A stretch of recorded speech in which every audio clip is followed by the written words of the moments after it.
Welcome back to my Manhwa recap channel. If you enjoy my content, please subscribe and hit the bell icon. Don't forget to leave a comment with your feedback. Subscribe now and enjoy the recap. The main character thought that he was experiencing a familiar feeling. A large white hall with a stained glass window on the left side and a reception desk on the right. 3 adventurers stand in this hall, one with a sword at his belt, another wearing a white scarf, and the third wearing a long cloak. Looking ahead, the protagonist thought that even though he was seeing this for the first time, he felt a strange feeling of nostalgia. The adventurers in front of him go about their business. The protagonist's gaze darkened when he realized that this was not the first time he had this feeling. He remembered that he had often experienced this feeling, even since infancy, both when he was studying the sciences and when he was training with the sword. He thought he had felt this feeling over and over again for a long time. The main character thought that he could have known about this world from the very beginning. He stands with his arms crossed at the column.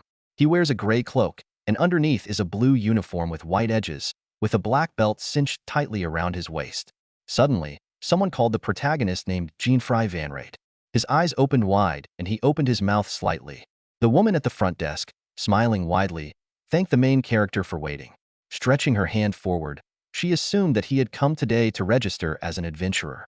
Jean-Fry Van Raid walked up to the counter, waving his cloak, and confirmed this assumption. The woman at the front desk began pressing something on her electronic device, which made beeping sounds as she did so. The main character looks at her carefully and thinks that he feels as if he had met this person before. Smiling and closing her eyes, the woman waved her hand and told the protagonist that everything was ready. She offered to show him the window. A blue status window appeared in front of the protagonist's face after he waved his left hand to the side. The window informed him that the adventurer's registration had begun, and the authentication would begin after he waved his right hand. In surprise, the protagonist quickly moved away from the status window, which was shining a blue light onto his face. Looking at the window, he realized where this strange feeling of déjà vu came from. He thought he remembered everything.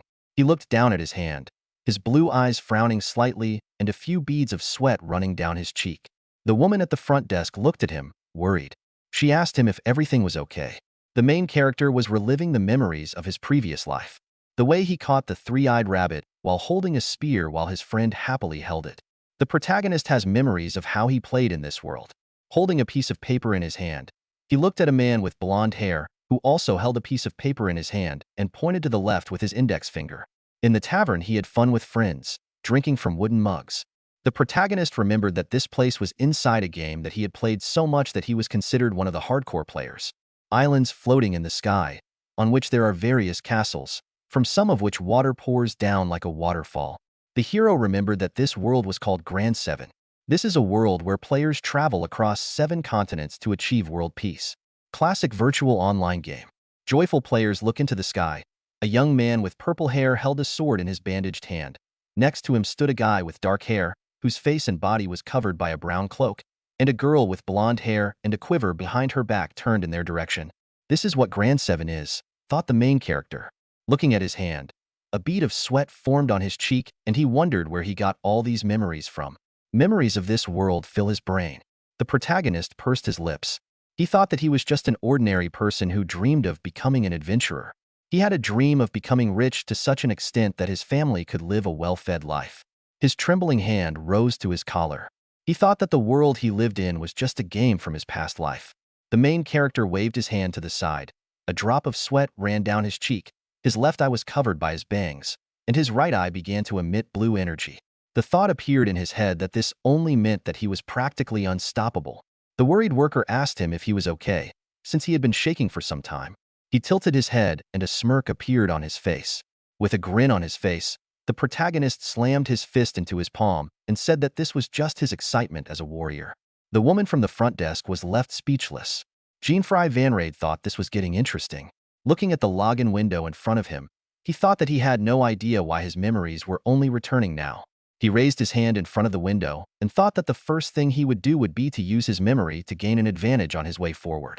Holding his hand in front of him, a window opened in front of him, showing his status. It shows information that his name is Jean-Fry Van Raid. He is 19 years old, the level and job stats show that he has none, and all the gameplay characteristics show the inscription unknown. The personality item says that he is composed and flexible. The woman from the front desk smiled, closing her eyes, a bead of sweat forming on her cheek, and she advised the protagonist to take care of himself. After this, a white rectangular window appeared, into which the main character entered. Many islands floating in the blue sky. The main character covered his eyes with his hand. He was noticeably surprised by the view that opened up. He stands on one of the islands and looks into the distance. The system window notified him that he had entered the baptismal altar.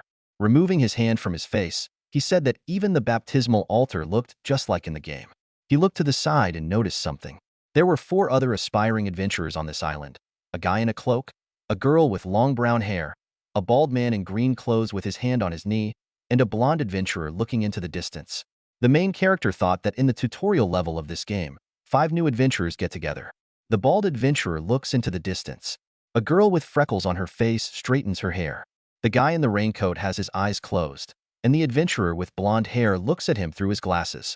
The protagonist thought that so far all the events from the game were repeating themselves. After that, he imagined how he was lying on the ground, and everything around him was splattered with his blood. At that moment, he realized that this was now his reality, and there would be no such thing as a continue button. If he dies, that will be the end of it. He grinned and his gaze sharpened. After which he said that if he used his knowledge from his past life, the dream of becoming a successful adventurer would not be just a dream.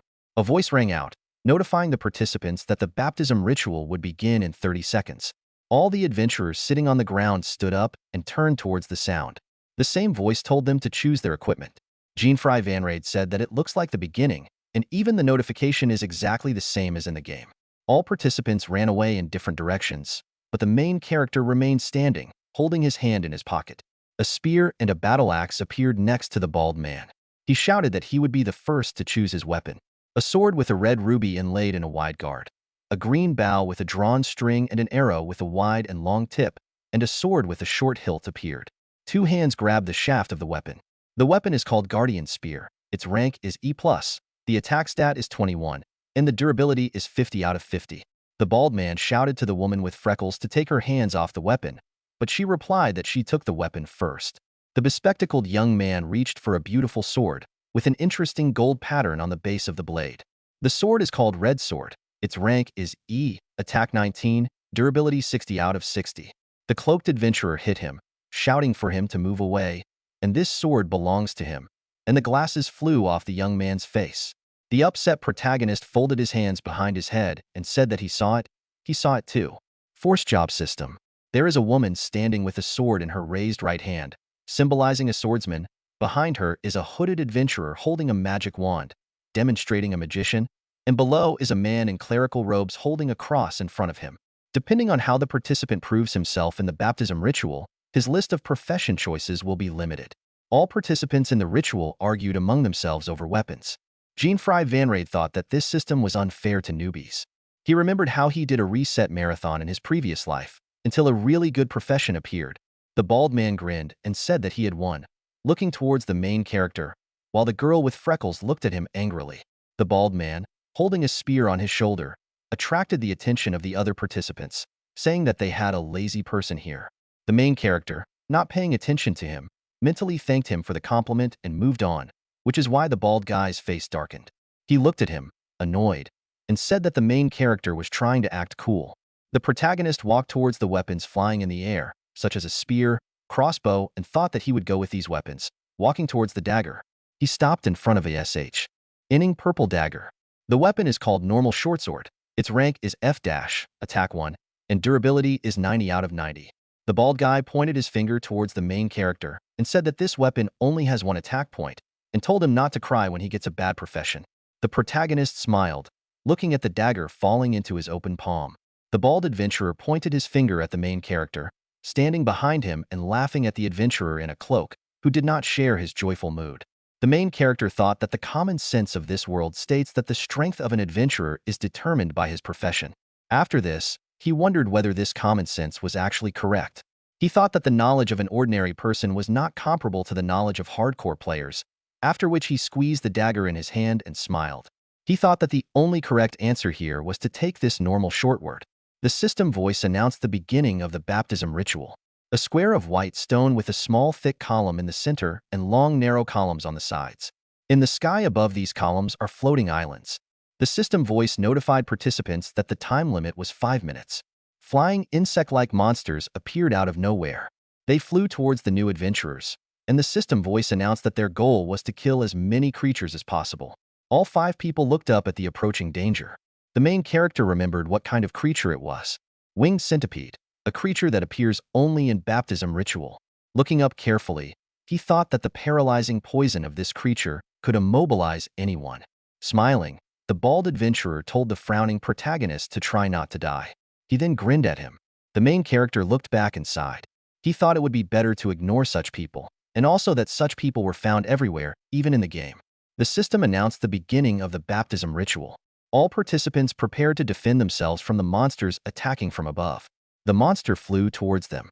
The main character looks up and thinks that their appearance and movements are the same as in the game, which means their weak point should be the same. A large crosshair appeared in the middle of the monster's body, flying towards the protagonist. The monster rushed towards him. Jean-Fry Van Ray ducked slightly and then said that the critical hit system was a bit rough. He pulled his weapon from its sheath. Holding his dagger in his right hand, he rushed towards the insect.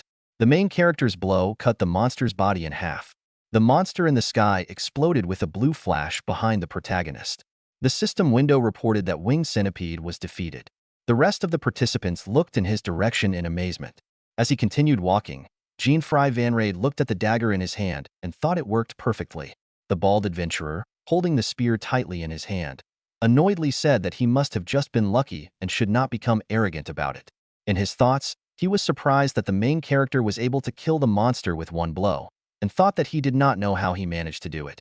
Looking up, Jean-Fry Van Ray grinned and thought that every game will have some bugs, and that's normal. He also thought that this game also had one bug that could only be used in the baptism ritual. Winged Centipede rushed towards him. The main character thought that if he hit the weak point of Winged Centipede with a normal short word, this hit would become a one-hit kill. He landed after hitting the monster, which also exploded in the air. The system window again reported that Winged Centipede had been defeated. 9 monsters appeared in the sky above the main character, and he thought that it was exactly the same as in the game. The protagonist thought that only he knows about this strategy in this place, and this strategy works. A girl with freckles defends herself from a monster attacking her with the shaft of her weapon. The adventurer in the cloak, holding tightly to his sword, thought that he needed to quickly kill it. The bald guy with the spear swung his weapon and hit the 2 monsters. The system window reported that Winged Centipede was destroyed. Raising his spear up, he proudly shouted to the others to look at his abilities. The girl, the main character, and the guy with the sword looked at him irritably. The bald adventurer told them that he would definitely get the strongest profession of swordsman. A drop of sweat formed on the protagonist's cheek, and he thought that this adventurer was only distracting other people with his loud, unnecessary conversation. He also thought that he was worse than some of the trolls in the game. Another insect rushed towards the main character. He dodged this attack. The monster flew towards him again, and the main character dodged again. The insect flew high into the air, and the protagonist smiled, looking at the monster, while raising his hand with a dagger. He thought it might be even more fun than the game. Winged Centipede rushed towards the protagonist from behind. He turned to the monster. The insect was surprised by such a quick turnaround. Jean-Fry Van Ray stabbed with his knife, and the monster exploded in the air.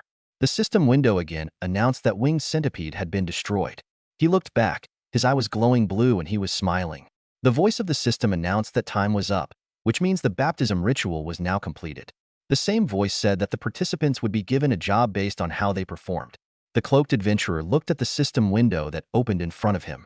The window said that he had defeated 7 enemies, and the professions hunter, compounder, and shield user were available to him. Looking at the window, he said that if you beat 7, you won't get a good profession. The adventurer girl also looks out her window and says that she wanted to become a summoner, but everything turned out differently. The bespectacled adventurer was trembling.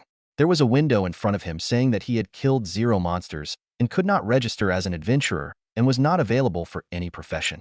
The bald adventurer laughed and said that he had made 15 kills. He said that he got the swordsman profession, which is what he wanted. His window said that he had killed 15 monsters and asked him to choose the profession fighter, thief, hunter, swordsman. The cloaked adventurer looked with admiration at the bald guy's system window, and he turned around. The main character looked at his system window. The bald adventurer waved his hand and asked what his result was. The protagonist turned around and chuckled questioningly. The eyes and mouth of the person who asked the question opened wide. Continuing to stand in surprise, he thought about how this was possible. The protagonist's system window said that he had defeated 33 monsters and could choose the profession swordsman, mage, thief, fighter, summoner, hunter, shield user, healer, compounder, alchemist. The bald adventurer was surprised that he could choose from so many professions, and also that 33 kills was incredible. He turned around, beads of sweat running down his cheek, and he said that he too could choose the swordsman profession. The protagonist thought that the bald guy was really lucky, because with 15 kills the chance of getting the swordsman profession is less than 2%. People consider swordsman and summoner to be the strongest jobs in this game. He looked carefully at the window in front of him. His index finger reached forward. He decided that he should choose. He pressed the system window with his index finger. A system window appeared informing him that he had chosen his profession. The next system window that appeared announced that he had received his starting equipment. A blue magic circle appeared under the protagonist's feet, and the system window congratulated him on choosing the compounder profession. All the people looked at the main character. The bald adventurer said in shock that compounder is the weakest profession available. The protagonist looked askance at the speaker. His status window said his name was Jean-Fry Van Raid. He was level 1. The profession was compounder, and he had the profession skill compound. He smiled and his gaze darkened. The main character said a command to open the inventory. Looking at the open system window in front of him, he thought that no matter whether the compounder profession was weak or not, it all depended on the player himself. Stretching out his hand with his index finger extended towards the system window, he thought that he was hunting 33 monsters for a reason. His inventory contained 5 winged centipede's tail, rarity F, 9 winged centipede's wing, rarity F, and 3 winged centipede's blood, rarity F. His goal was items that could only be obtained in this location. The bald guy did not understand what the main character was trying to do and stood with his eyes wide open. The main character said the names of several items from his inventory, namely 4 winged centipede's tail, 5 winged centipede's wing, 2 winged centipede's blood, and 1 normal shortsword. All the objects he named appeared above the magic circle. He looked at his status window, which revealed a description of the compound skill. With this skill, he can compound certain items. He looked straight ahead and used the compound skill. All steel items formed one whole with the normal shortsword. The main character thought that for this reason he took the compounder profession. The bald adventurer and the adventurer with permanently closed eyes looked in his direction, mouth open in surprise. The main character thought of a weapon that was so powerful that it completely broke the game. Jean-Fry Van Raid stands with his arms outstretched in front of him, a purple weapon with a curved blade levitating above his hands, with several teeth protruding from it like spikes. The system window reported that he successfully used the compound skill. He thought he had succeeded. He smiled as he looked at the system window showing the statistics of his new weapon. The weapon is called Centipede. Its rank is unknown. Attack 66, durability 1500 out of 1500. In addition, the weapon has 3 skills. The first skill is called Mind's Eye, and it deals triple damage when a weak point is attacked. Skills 2 and 3 are unknown, and there the description states that these skills will only unlock when certain conditions occur. He thought this was his first hidden equipment. An adventurer's strength is determined by his level and his profession skill. The knight stands in iron armor. A closed helmet is on his head. He holds a halberd in his right hand, and a sword hangs from his belt. It is widely believed that equipment is just an auxiliary item, things that improve your attack or defense, but that's about it. However, there are a few cleverly hidden things in this world that go against this norm. Items that greatly enhance the user's strength or defense. Hardcore players called such items hidden equipment. City of New Adventurers Rogue begin. Busy streets, with merchants standing on the street, houses with triangular roofs, between which laundry is hung. The protagonist talks to one of the sellers behind the counter. A saleswoman shows a possible buyer goods. A salesman next door talks to an adventurer wearing a bob. A blond man with pointy ears walks past the stalls. A mustachioed merchant shows a shiny sword to interested adventurers. The main character smiled looking at this spectacle. In addition, he changed his clothes. Now he is wearing a black jacket instead of a raincoat. Jean-Fry Van Raid said that this is Rogue Begin, the central city of Ground 1, and this place also looks the same as in the game. The saleswoman asked him if he would like an apple. The main character agreed and eats an apple, leaning against the wall. He thought that he had obtained the first hidden equipment as he had planned, and decided to think about what he should do next. The goal of this game is quite simple. There is one S-rank dungeon in all 7 continents. The player's goal is to kill all 7 bosses found in these dungeons. After finishing the apple, the main character licked his lips and said that now he needs to become stronger, so he will begin to go through the dungeon immediately. Usually, dungeons are cleared one by one. starting with an F-rank dungeon. The main character goes down the steps towards a magic circle located on the ground. The magic circle is a portal to a C-rank dungeon. The system window announced that this dungeon is called the forest inhabiting the Guardian. The trees in this forest are wide and tall, with dense green foliage. The requirement to complete this dungeon is to kill the boss. The magic circle glows with white light under the protagonist's feet. The system notified him that he had entered a dungeon, and he would not be able to leave until he reached the completion conditions. The protagonist looked at his stats window. His level 1, compounder profession, he has 122 out of 122 horsepower, 18 out of 30 MP, 21 STR, 27 def, 30 int, 19 SPD, 11 LCK. He wondered as he looked up that the recommended level to enter here should be somewhere between 17 and 30. He also thought that it felt a little dangerous with his first level, and he was also still using his starting equipment. The protagonist looked to the side and grinned, after which he said that he was not given a moment. He turned around and saw in front of him a giant level 17 monster called Devil Plant. Jean-Fry Vanraid took out his weapon and thought that it shouldn't be that big of a problem, but the difference of 16 levels is still a lot. He grabbed his sword tightly. Taking a fighting position, he thought that just one blow would be enough to kill him. The monster's tentacles rushed towards the protagonist, and the system notified him that Devil Plant had attacked. The main character thought that it was fast, but he knew this pattern, dodging the monster's attacks. He swung his dagger and his foot, jumping into the air, because he knew that after this attack the monster's weak spot would be exposed. The protagonist cut through several tentacles of the monster with one blow, after which he cut the flower itself in half. The system reported that he scored a critical hit, and the active skill mind's eye was successfully activated, and the level 17 Devil Plant was defeated. Pleased with himself, he noted that he was able to kill with just one blow. The system window reported that he had risen from level 1 to level 10. The main character said that Devil Plant really gives a lot of EXP, and also that 9 levels at a time is quite good. Looking at his status window, he said that HP and MP automatically go up when he increases his level. He now had 158 of 158 horsepower and 18 of 57 MP, as well as 45 in used SP. The protagonist said that for each level he gets 5 SP, which can be used to increase any other stat. He put all the SP into his def, increasing it from 27 to 72. He said he could do enough damage, so he funneled all those points into def. Jean-Fry Vanraid hugged his weapon and happily thanked it for the fact that his level and status had increased greatly and that everything was going well. Good thanks to it. He thought that the Mind's Eye skill was quite useful. Firstly, with 66 ATK you can clear a B-rank dungeon on the first continent without any problems. The system window showed that the durability of the centipede weapon had changed. Now it was 1,492 out of 1,500. He thought that the true value of this thing had not yet shown itself. The main character held his finger to his chin and said that this was getting quite interesting. Waving a knife in his right hand, he turned towards the forest and said that now he should target the boss in the deepest part of this forest, increasing his level along the way. The leaves of the trees above him rustled. The protagonist looked to the side and realized that he was surrounded. 3 blue monsters with one eye on their head crawled out from behind the trees. These were level 23 Noir Snake. The main character looked at the danger approaching him and thought that this was the mid-boss of this dungeon, and the chance of encountering 3 of them at the same time should be less than 1%. Noir Snake opened its mouth to eat the protagonist. He jumped, barely dodging the monster's attack. Landing on one knee, he said that this monster was just as ferocious as in the game, not noticing another monster behind him. The monster attacked headfirst, and the main character had to do a backflip to dodge this attack. 2 Noir Snakes rushed towards him at the same time, and the main character ran away from them. He looked at them carefully and thought that he needed to calm down, because he knew their attack pattern. Looking at the monsters, the area in the neck area was highlighted in white, and he realized that he also knew where their weak point was. He pushed off the ground and jumped.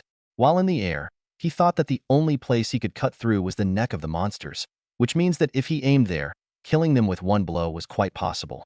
The main character raised his sword with its sharp part into the air. He aimed at the monster's weak spot, but the second monster blocked the path of the main character. In surprise, Jean-Fry Vanraid thought that these monsters were protecting each other. The third monster bit the main character in the left shoulder. He looked at the Noir Snake's fangs in his shoulder, closing his eye from the pain and blood splashing into his face. The protagonist cursed and raised his sword with a trembling hand. He swung his weapon wide. The monster's neck is separated from the body, and the main character falls down, with the severed head in his hand. He fell to the ground, holding his wounded shoulder. The system window notified him that Noir Snake had been defeated, and the main character's level had increased from 10 to 13. He looked at the status window, saying that he had only 8 HP left, and warning him of a critical condition, recommending that he escape or recover immediately. The protagonist thought that, as he expected, he was in great pain from such a bite, and he only had 8 HP left. The left side of his face was smeared with blood, and there were a few scratches on it, but he thought he had expected this kind of damage.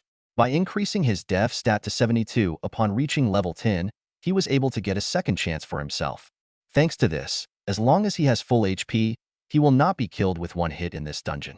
Besides this, the main character thought, the conditions have been met. The 2 remaining monsters attacked the main character, and the system window notified him that the condition for opening Centipede's second skill had been reached. The protagonist's SPD stat increased from 19 to 190. The protagonist quickly made 3 cuts, after which blood splashes and severed parts of monsters flew into the air. The system window reported that the Centipede's second weapon skill is called Divine Excel. This skill is passive and gives the wearer X10 speed, but is only used when the wearer is on the verge of death. Jean-Fry Van Raid landed a knee, and pieces of the monsters fell to the ground. The system reported that level 23 Noir Snake and level 24 Noir Snake were defeated. The protagonist stood up and turned around to tell the monsters that he couldn't die just yet. The system window reported that his level had risen from 13 to 17. The bodies of defeated monsters began to disappear. The main character S.I. Ged. He sat down, leaning his back against a tree, and said that at least his level grind went well enough. Looking at his wounded shoulder, the protagonist thought that in such a situation he should heal his wounds, but if he restores his HP now, his SPD X10 when in critical state buff will disappear. He grinned despite his injury and thought that he shouldn't throw away this SPD X10, and with his experience and knowledge, it was quite passable. Getting to his feet, he said that having to take damage again until he was in the same state was quite unpleasant. A tree on the road was broken at the base and 2 more trees began to fall. A monster with 4 eyes and a far-out jaw attacked the protagonist, but he was cut in half by a blow between his teeth.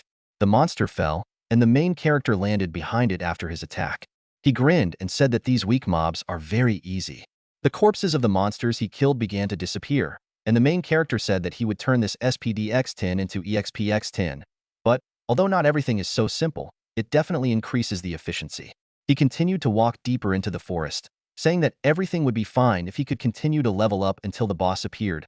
However, he needed to compound this item before the boss fight. To do this, he needs water, thorngrass, strong acidic berry, caterpillar, skull jelly leaves, and, finally, fresh blood flower, hariri seed. Behind him appeared a polar bear-like monster with a red horn in its forehead. The protagonist said that this is too many ingredients needed to compound a D-rank item. He sat on the back of the polar bear he had killed, and, crossing his legs, continued to talk about how he found it annoying that the developers had made this aspect of the game too realistic. The main character said that he remembers how the game was hated for this reason. He closed his eyes and looked up. Jean-Fry Van Raid said that his complaints about this matter would not help him.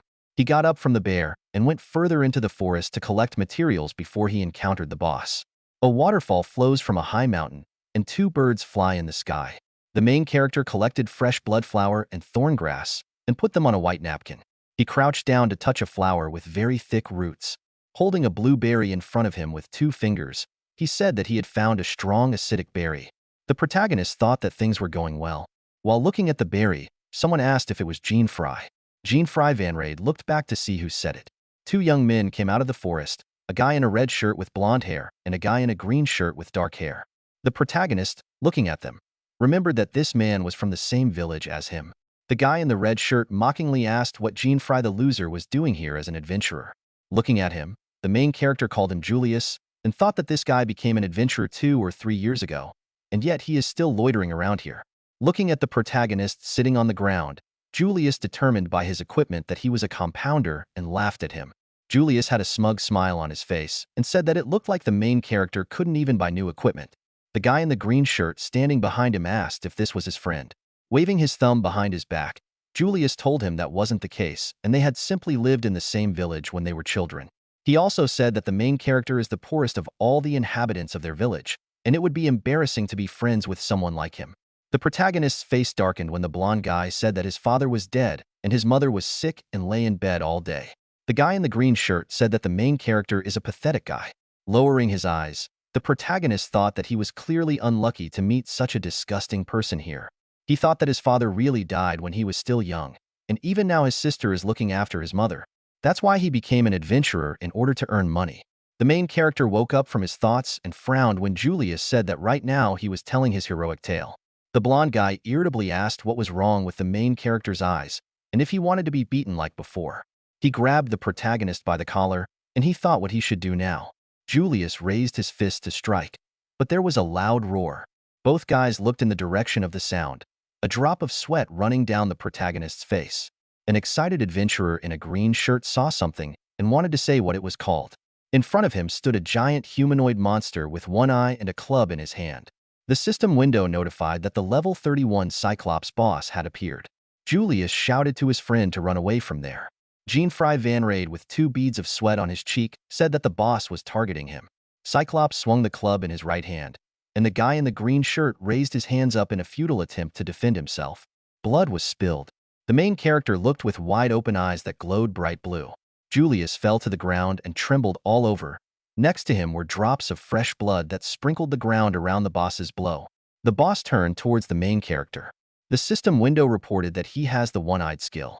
Looking up at the monster walking towards him, the protagonist thought that this difference in their levels was very dangerous, and since this monster has a lot of depth, its attacks most likely will not cause damage. Cyclops struck again with his club. The club hit the ground and left a deep dent in it. The main character dodged this attack and is behind the boss. The boss turned around, and then Jean-Fry Van Raid realized that the boss was targeting him. The system window confirmed his guess. It also stated that due to the effect of the one-eyed skill, the main character will not be able to escape from this battle. He took out his weapon and said that there was no other way. Cyclops swung his club again and opened his mouth wide. The powerful blow again left a huge dent in the ground, but the protagonist jumped away from the blow. He dodged the boss's attack again, and he thought that he knew all of the boss's moves, and with Divine Excel, his speed was more than enough. The protagonist deals multiple blows to the boss's body, dodging his attacks, while Julius sits on the ground and watches the battle. Shocked, he asks himself if this is really Jean-Fry, and what is happening now. The main character runs away from the monster's attacks. He made a very tense face and thought that just running around would not solve anything. Cyclops hit the ground with his club again, and Jean-Fry Van Raid jumped on it. He continued to run up the monster's club. Enraged, the boss growled and reached out to grab him.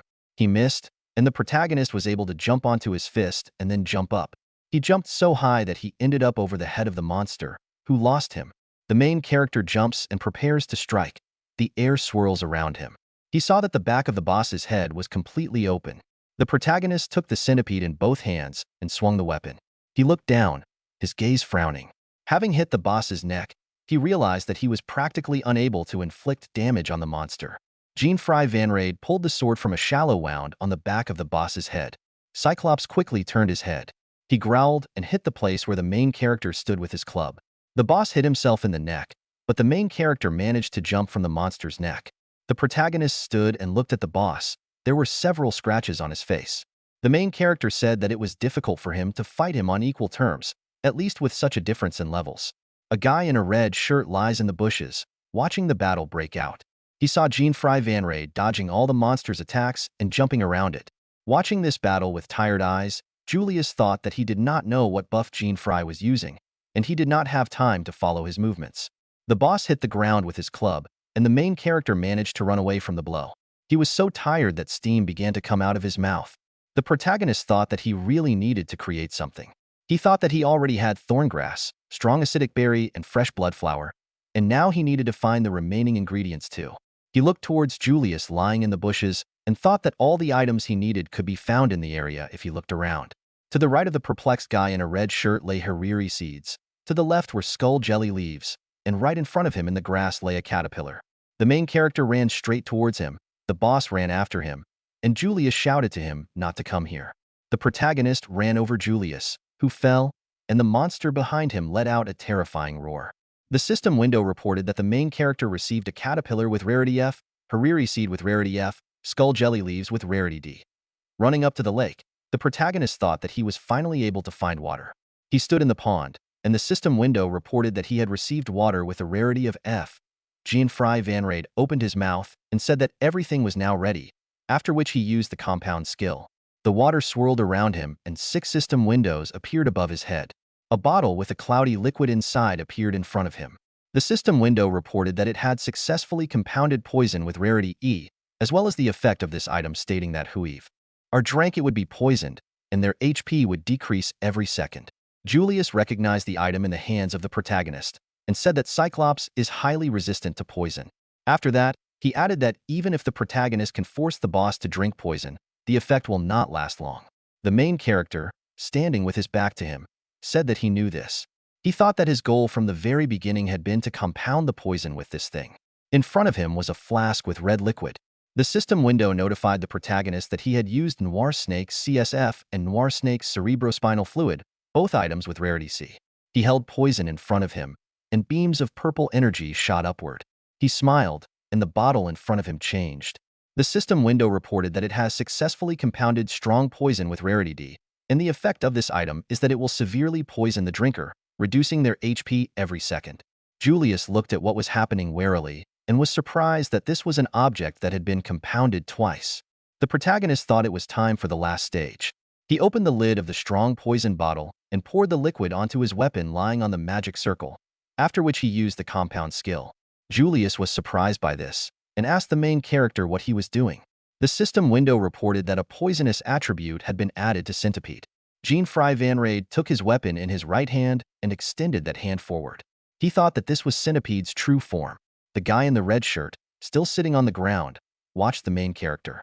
He thought that he didn't understand what was happening and that he was surprised that the main character would be able to add attributes to his weapon due to the fact that he used compound 3 times. Cyclops appeared behind the frightened Julius and let out a loud roar. The protagonist waved his sword and grinned. After that, he said that he made him wait, and now round 2 can begin. The boss shouted and swung his club. His weapon hit the water and splashed it. Cyclops struck 3 more times, and the protagonist dodged all of his attacks. The boss hit the ground with his club once again, causing rocks to fly into the air and the main character to run towards this monster. After that, he jumped, and he ended up above the boss's head. Jean-Fry Van Raid again took Centipede in both hands and raised it above his head to strike. He said that he knew the boss's entire attack pattern. Cyclops looked up and opened his mouth. The main character struck several times with his weapon while standing on the monster's neck. Cyclops screamed in pain. His back became covered in dark spots, and black lightning appeared above him. The system window reported that the boss was severely poisoned, and his HP would decrease every second. He threw his hands up and let out a furious scream, after which all the poison in the monster's body came out. The system window reported that the poison was nullified.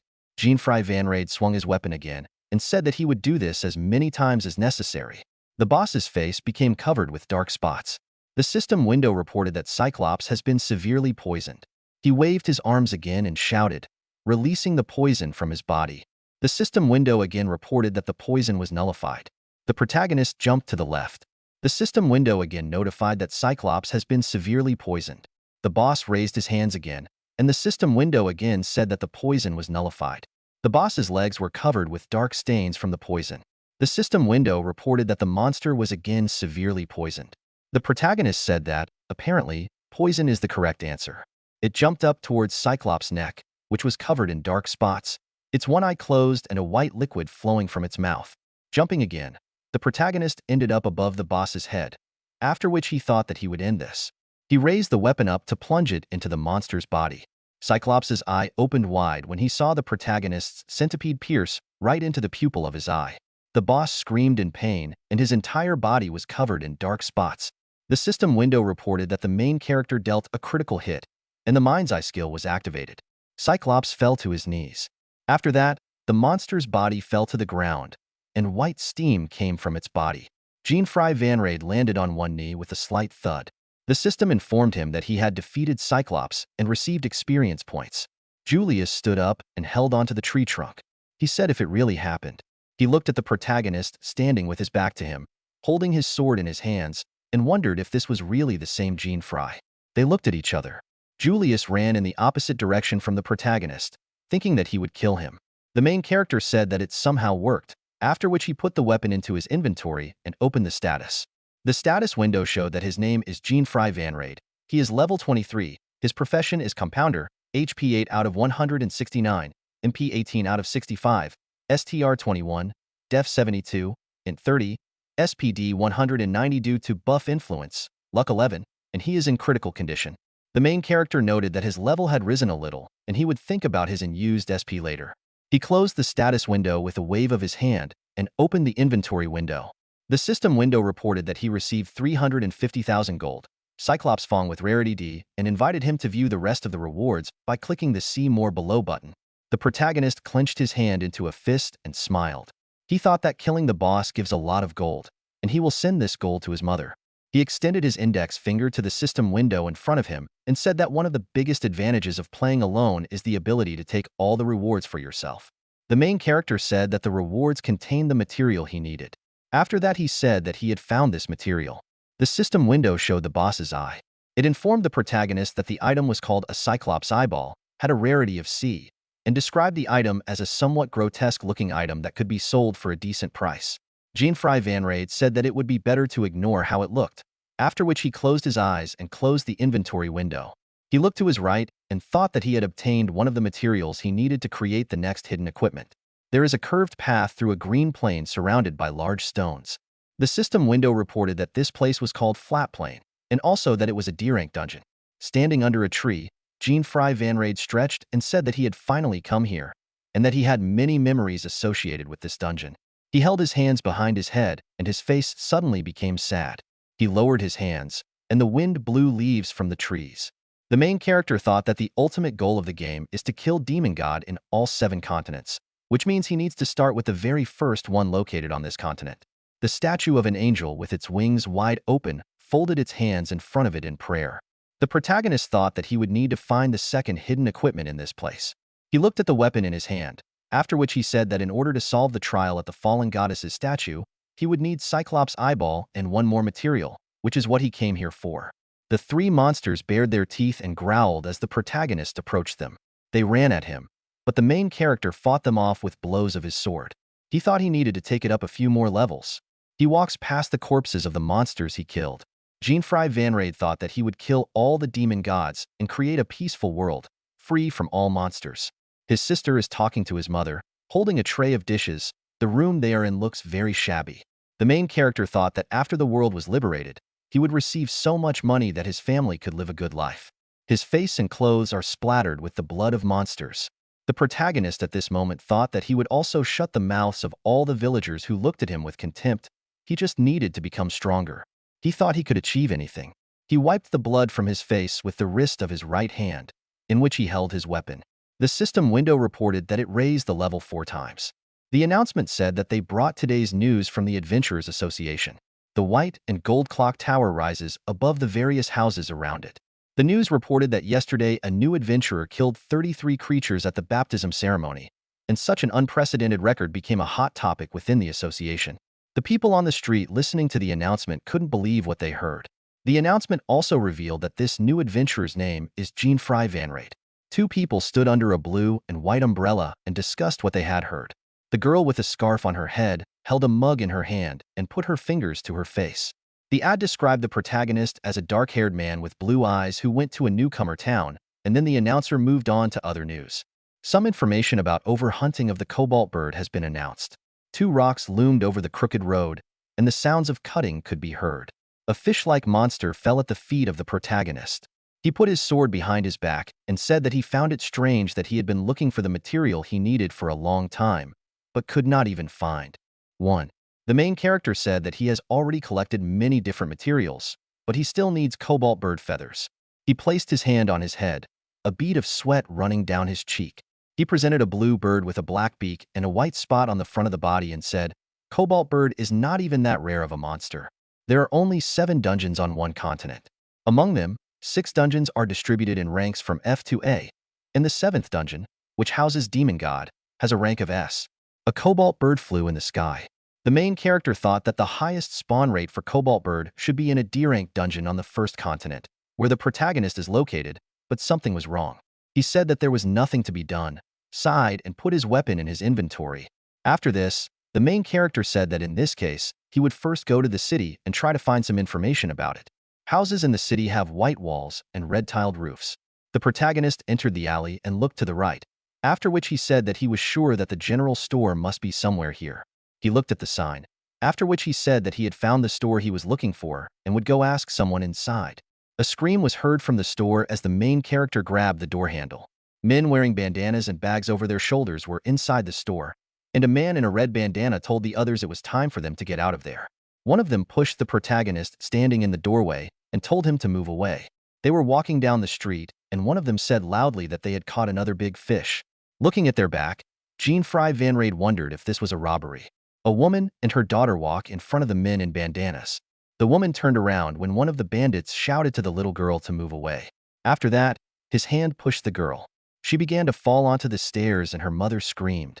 The main character caught the girl in his arms while the woman, frightened by what had happened, stood behind him, pressing her hands to her face. The protagonist looked towards the group that pushed the girl. The leader of the group in the red bandana looked back and he began to run. The girl's mother sat down on the steps and hugged her crying daughter, after which she thanked the main character, and he replied that there was no need to thank him for this. The guys in bandanas ran further down the street, and the woman began to calm her daughter down. The mustachioed man approached the main character and called these guys mountain dogs. Jean-Fry Van Raid looked at him and thought that this was most likely the owner of the store. After that, he asked the mustachioed man who the mountain dogs were, and received the answer from him that they were from the Mountain Dog Guild, which is a group of thieves and poachers who recently made this area their hood, and his store was also robbed. The protagonist looked at him and said that he did not expect such a guild to exist. The store owner said that the recent overhunting of the cobalt bird is also their doing. The main character simultaneously received information and was puzzled. He realized that it was this guild's fault. The store owner sighed and closed his eyes. He said they don't care if you're a regular person, a woman, or a child, and he'll probably have to close the store for a while. After that, both the mustachioed man and the woman with the child went in different directions, and the main character remained standing on the road. He put a finger to his chin and thought about the Mountain Dog Guild. The protagonist thought that this was essentially a guild that brought together adventurers with a similar ideology. He thought that even he did not want to confront the guild alone, and he remembered the woman with her daughter and the store owner. He was angered by the fact that this guild was causing trouble for other people, and he was even more angry by the fact that they had overhunted Cobalt Bird. He decided that he would catch up with them and ran down the street, a dirty alley with all sorts of rubbish strewn about. Jean-Fry Van Raid cautiously peeks around the corner. Members of the Mountain Dog Guild were there. A man in a red bandana with a bottle in his hand said that they robbed almost all the stores in the area. A man in a green bandana, with a chicken leg in his hand, answered that their boss also said that they should move forward. The protagonist moved to take a closer look. He thought they were carrying their loot and wondered where they kept the cobalt bird feathers. A bandit in a red shirt is carrying a barrel. A man in a gray shirt points to the side and says something to a guy standing on one knee next to a box full of bread. In one of the drawers there were blue jars with white lids. These jars contained blue feathers, and the protagonist thought he had found them. He gritted his teeth when he saw them and realized that they were the ones who had hunted them to oblivion. They began to discuss the news. One of them said that 33 was a number he couldn't believe. The other bandit answered him that the news was most likely lying. The main character examines the area without listening to their conversation. He thought about what he should do, because there are so many members of this guild. Someone asked what the protagonist was doing here. He looked behind him and saw a guy standing behind him holding a knife in front of the main character. He thought that it was most likely the influence of the thief's skill covert, which was why he had not been able to sense its presence until this moment. Jean-Fry Van Raid raised his hands up and laughed. After which he tried to say that he was not a suspicious person, he was just lost in these streets, but was interrupted by the person who discovered him. The protagonist looked to the side. A bead of sweat appeared on his face, and the guild member said that they had already killed a spy from another guild who told them the same thing. The guy struck a sharp blow with his knife, but Jean-Fry Van Raid managed to dodge. He looked intensely towards his enemy and thought that this was too unexpected. The main character took out his weapon from his inventory and said that in this case nothing could be done. Thief made a horizontal slash, but the protagonist managed to dodge again, holding his weapon above his head. He kicked the Mountain Dog Guild member in the leg. Thief began to fall due to the protagonist's kick, and the protagonist swung his weapon while looking at the falling enemy. He hit him on the neck with the hilt of his sword and the guy screamed. All the other bandits became wary and asked what that sound was. They saw the main character standing over a body lying on the ground. The guy in the red bandana asked if this was another spy from another guild. The main character extended his hand forward and said that he did not want to fight them, and he just needed to take some cobalt bird feathers. He raised his hands up and realized that he was still holding his weapon in his hand. The man in the red bandana saw that the main character had knocked out their guard and shouted to the others to kill him. The protagonist realized that no matter what he did, they would still think that he was the one who did it. He got into a fighting stance, the air swirling around him, and he thought that if he couldn't solve this problem through negotiation, he would simply defeat them using force. The Mountain Dog Guild members drew their weapons. One of them shouted and swung his sword at the main character. The protagonist dodged and slammed the attacker's hand while holding his sword above his head. After that, he waved his sword in front of the bandit's face. Blood ran down his face. He screamed that the main character had cut off his nose. The protagonist turned towards him with a feeling of irritation on his face and said that he only hit him with the flat side, and such a reaction would only anger the others even more. The three thieves stood warily, holding their weapons in front of them. Jean-Fry Van Ray turned around and said that usually, fights with the guild create situations in which one fights against many, which is very troublesome. A thief with a spear attacked him from behind, shouting at him to die. The protagonist crouched down to avoid the swing. After that, he kicked the attacker. The guy with the spear shouted, pointing his spear at the main character. Jean-Fry Van Ray grabbed the offender by the spear shaft. Holding the spear with his left hand, he struck the bandit in the stomach with his right. The system window reported that the mind's eye skill had been activated, and the protagonist looked at his opponent with excitement. He raised his left hand and asked forgiveness from the bandit rolling on the ground. Thief swung an axe at the main character's back and called him names. The protagonist crouched down again to dodge the blow. He hit his enemy on the chin with the hilt of his sword. The bandit flew into the air from such a blow. Jean-Fry Van Ray put the sword on his shoulder and said that he didn't even want to fight them. He raised the sword in front of him and told the Mountain Dog Guild members sitting on the ground that you reap what you sow. He turned around and said that he would now go get cobalt bird feathers, not seeing the man in the red bandana behind him. The main character felt something. The remaining bandit struck with his dagger, and the protagonist blocked the blow with his sword. The bandit frowned and said that the main character often leaves his back exposed. The protagonist thought it was the covert skill again. He remembered that this was the same man he met in the store. They jumped away from each other, holding their weapons in front of them. The bandit introduced D himself as the submaster of this guild, and his name is Sub Masua. After that, he asked if the main character had heard this name before. Jean-Fry Van Ray held his weapon in front of him and said that it was the first time he had heard this name, after which he asked if he felt awkward introducing himself to other people with that name, to which he replied that some things are better left unsaid. The bandit ran towards him, holding his weapon with both hands, and he said that he remembered the main character, after which he said that he was one of the people they used to trust in the city. He also said that they should have killed him back then. The main character blocked all the attacks without much difficulty and said that for a thief he was using a very crappy weapon. Sub Masua smiled and told the protagonist to continue talking in vain even though it looks like he knows how to swing this thing. Trading blows with the protagonist, he said that he must have just been lucky to receive this weapon. He chuckled and said that although this happens sometimes, they are all adventurers with professions, so their equipment is just decoration, and true power comes from improving their job skills. Continuing to block the blows, the protagonist asked if this was really the case. The bandit struck downwards with a sharp blow. The tip of his sword left a crack in the road. He called the protagonist names and said that he could tell that he was just a rookie by his equipment. He smiled and pointed his finger at the main character, after which he said that he received this armor after completing training, when he chose the compounder profession. Sub Masua examined the protagonist and said that despite the armor, this weapon in his hand screams that it is a thing of the highest quality. Looking at Jean-Fry Van Ray's face, he said that only thanks to this weapon he was able to put on such bravado. 3 flying daggers appeared in front of the bandit, after which he grinned and said that it looked like the protagonist was fighting another adventurer for the first time. The daggers in the air turned towards the main character. Sub Masua waved his hand, and his knives flew towards Jean-Fry Van Ray. He fought off all the daggers flying at him. The bandit pointed his sword at him and said that when there is a battle between adventurers, if your opponent knows your profession, the battle will be fought at an overwhelming disadvantage. He chuckled and said that since the main character is compounder, the only skill he can use is compound. The bandit said that he just needed to focus on the movement of the protagonist's sword. Jean-Fry Van Ray glared at his opponent. He said that the main character does not know what his profession is, which means he cannot determine what skill he can use. Holding the sword in front of him, the protagonist said that Sub Masua is a thief since it is the only profession that can use covert. He was surprised and tried to lie, saying that he was a summoner, and the main character did not argue, but thought that he felt sorry for this guy.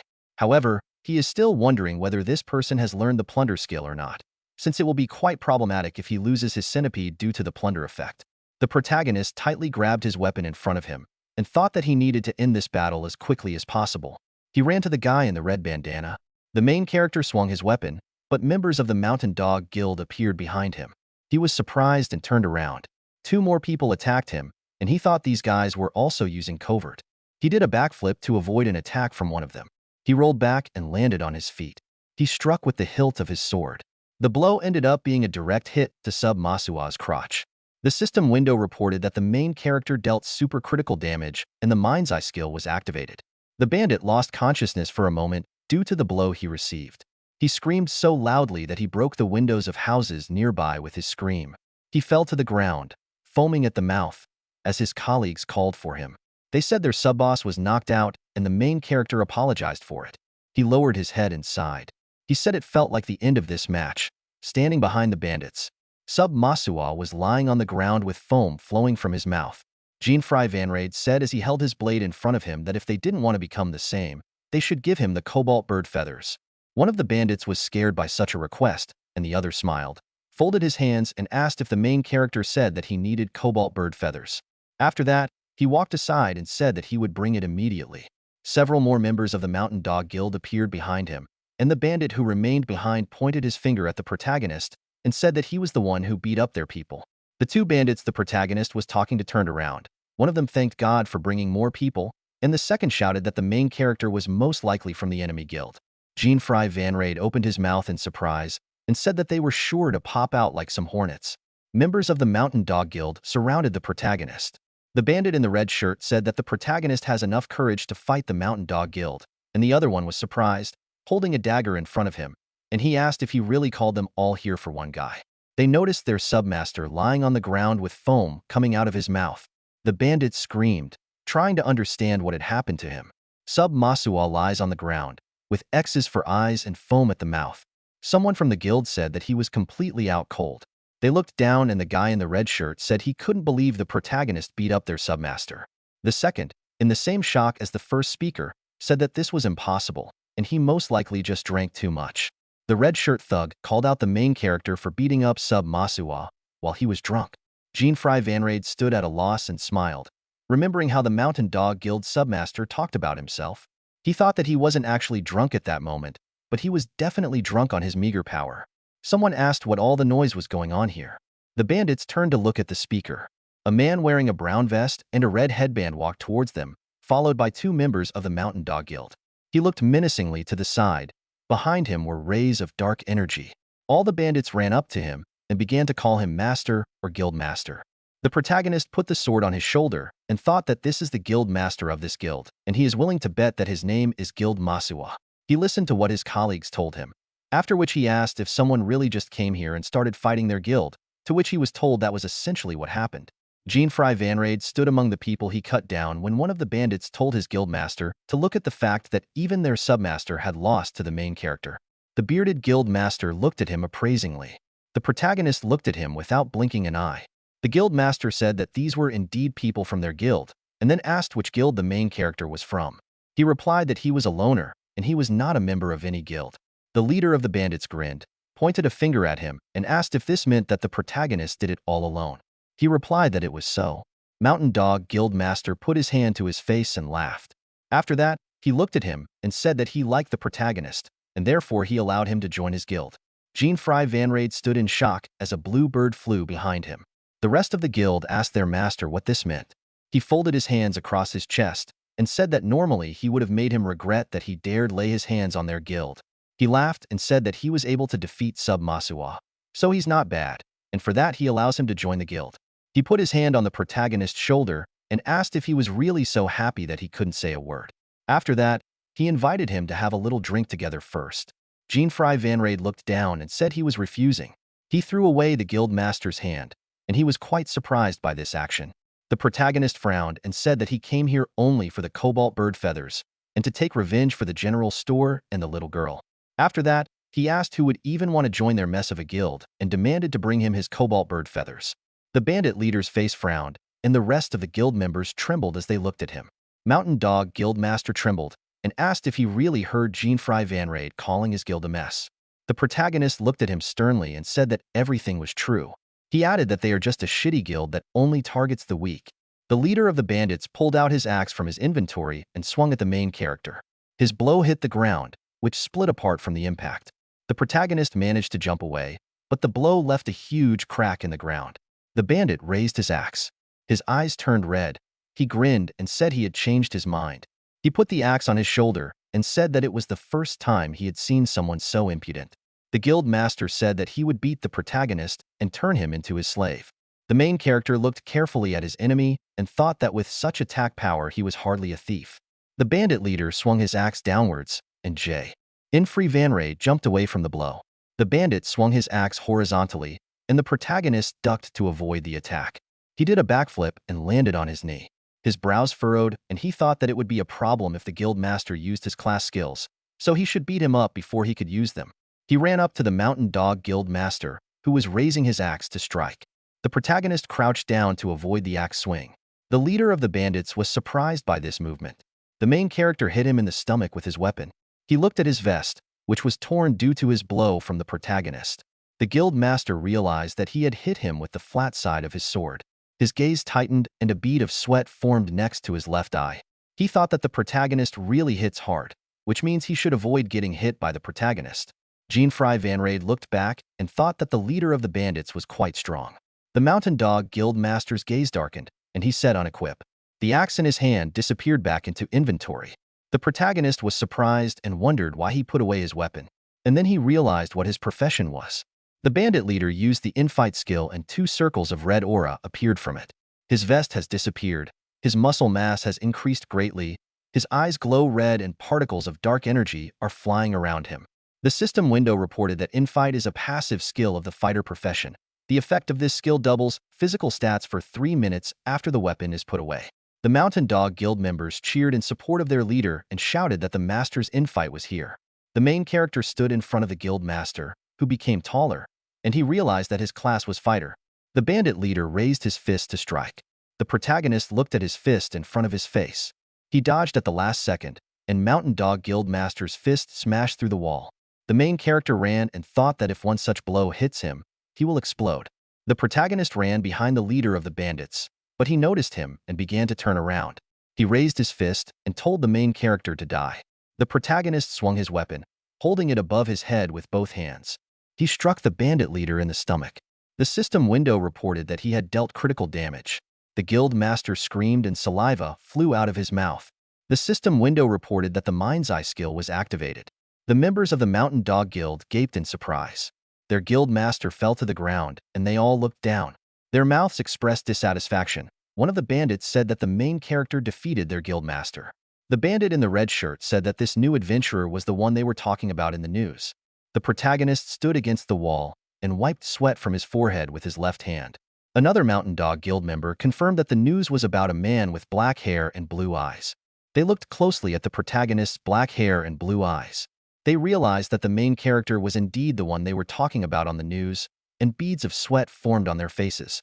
The protagonist put the sword on his shoulder, and the bandits said that he was exactly the same blue-eyed Jean-Fry. He called them, and the faces of the bandits expressed a feeling of fear. They screamed and ran away from the main character, who raised his hand after them. He was surprised that these bandits knew his name and also wondered why they left their guild master behind. Jean-Fry Van Raid scratched his head and walked along the street, thinking that he would go look for cobalt bird feathers and perhaps return the treasures from the warehouse to the store at the same time. A cave with several waterfalls flowing down from above. The system window reported that this was Sigrunfall, a B-rank dungeon. The protagonist walks to the exit of the cave. Behind him lies the corpse of a monster with wings and a goat's head. The system window reported that he defeated the level 35 Baphomet boss and received experience points for this. Jean-Fry Van Raid thought that this boss fight ended instantly, very differently compared to the fight against Cyclops. He approached the statue of a winged woman, holding her hands in front of her in prayer. The main character stood in front of her, holding his hands in his pockets, and looked at the face of the statue. The statue's right eye was closed, but the left was open. There were several black cracks around the open eye of the statue, and the eye itself was completely black. The protagonist said that he missed her and named her fallen goddess's statue. He looked up and thought that by solving the mystery of the mechanism of this goddess statue, he would be able to get second hidden equipment. The main character took Cyclops' eyeball and cobalt bird feathers from his inventory. He said it was time for a touching reunion. He looked again at the statue in front of him. The main character thought that a person with good intuition would understand at first glance that there was a trick with the eye of this stone statue. He extended the hand holding the Cyclops eyeball with 2 fingers towards the statue's open eye. The protagonist thought that some people had noticed that a Cyclops eyeball could be inserted into the left eye socket of the statue. He extended his hand with the feather to the right wing of the statue and thought that, as far as he knew, there was not a single person who would have noticed the small gap between the wings on the back of this statue. A gap that allows one pin to be inserted there. A blue glow began to emanate from the feather. The system window reported that the fallen goddess's statue wish had been granted. A white light appeared from behind the white statue. The statue's right eye opened slightly, and tears flowed from its glowing white left eye. The system window reported that fallen goddess's statue shed tears of happiness. Her tears flowed into the golden cup. A golden halo formed over the bowl, and white feathers flew around it. The protagonist thought that he had finally found the second hidden equipment. The system window said that this item is called Lucifer's Halo. Its rank is unknown. It gives plus 100 to luck, and the durability of this item is 2000 out of 2000. Lucifer's Halo has the skill mind reading, which allows the wearer to read the emotions and thoughts of other people, and magic perception, which allows the wearer to sense the magical power of adventurers and monsters within a 5 kilometers radius, and a third skill will unlock when certain conditions are met.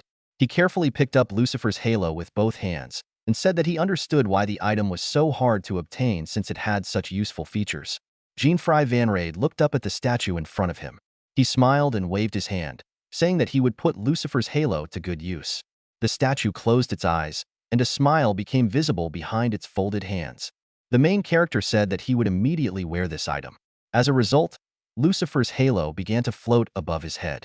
The protagonist said that with him he looks like some kind of spirit. He waved his hand irritably and said that he didn't want to stand out too much, after which he thought that people wouldn't think it was hidden equipment based on how it looked. He grinned with a halo over his head and clenched his hand into a fist. The protagonist said that now that he has obtained Lucifer's Halo, he will go to an S-rank dungeon.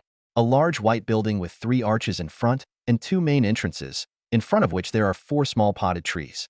The main character looks ahead with displeasure. 2 drops of sweat appeared on his right cheek. He thought about Agni Volcano, an S-rank dungeon. Due to how dangerous it is, this dungeon can only be entered by groups of 7 or more people. He scratched the back of his head with his right hand, looking at the notice board, and said that no one was recruiting members for the group right now. When someone defeats a boss inhabiting an S-rank dungeon, the entire dungeon disappears, but after some time it randomly respawns in another location within the same continent. For defeating the first demon god, this person will receive a title that will allow him to move to the second continent. The green-cloaked adventurer told his red-clothed friend to look at the party of Freyna the Flame Magician. His friend replied that it was the first time he had seen them so close. The protagonist also looked in that direction. He saw a woman with blonde hair and a red cloak sitting on a pedestal surrounded by 5 men. She was looking down somewhere. The status window reported that her name is Freyna Ashbury. She is 23 years old. She has level 45, and the profession is magician. The halo above the protagonist's head began to glow.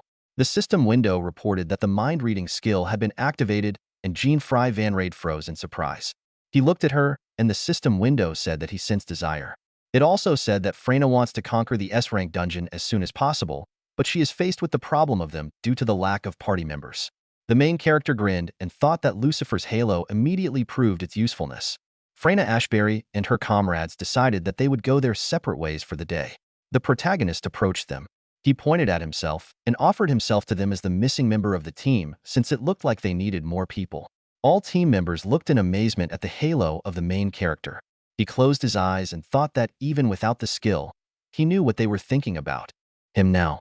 The guy with brown hair and a red cloak told Jean-Fry Van Rade that after they discussed it, they came to the conclusion that they were going to give up for now, and if he wanted a team, then he should go and find someone else.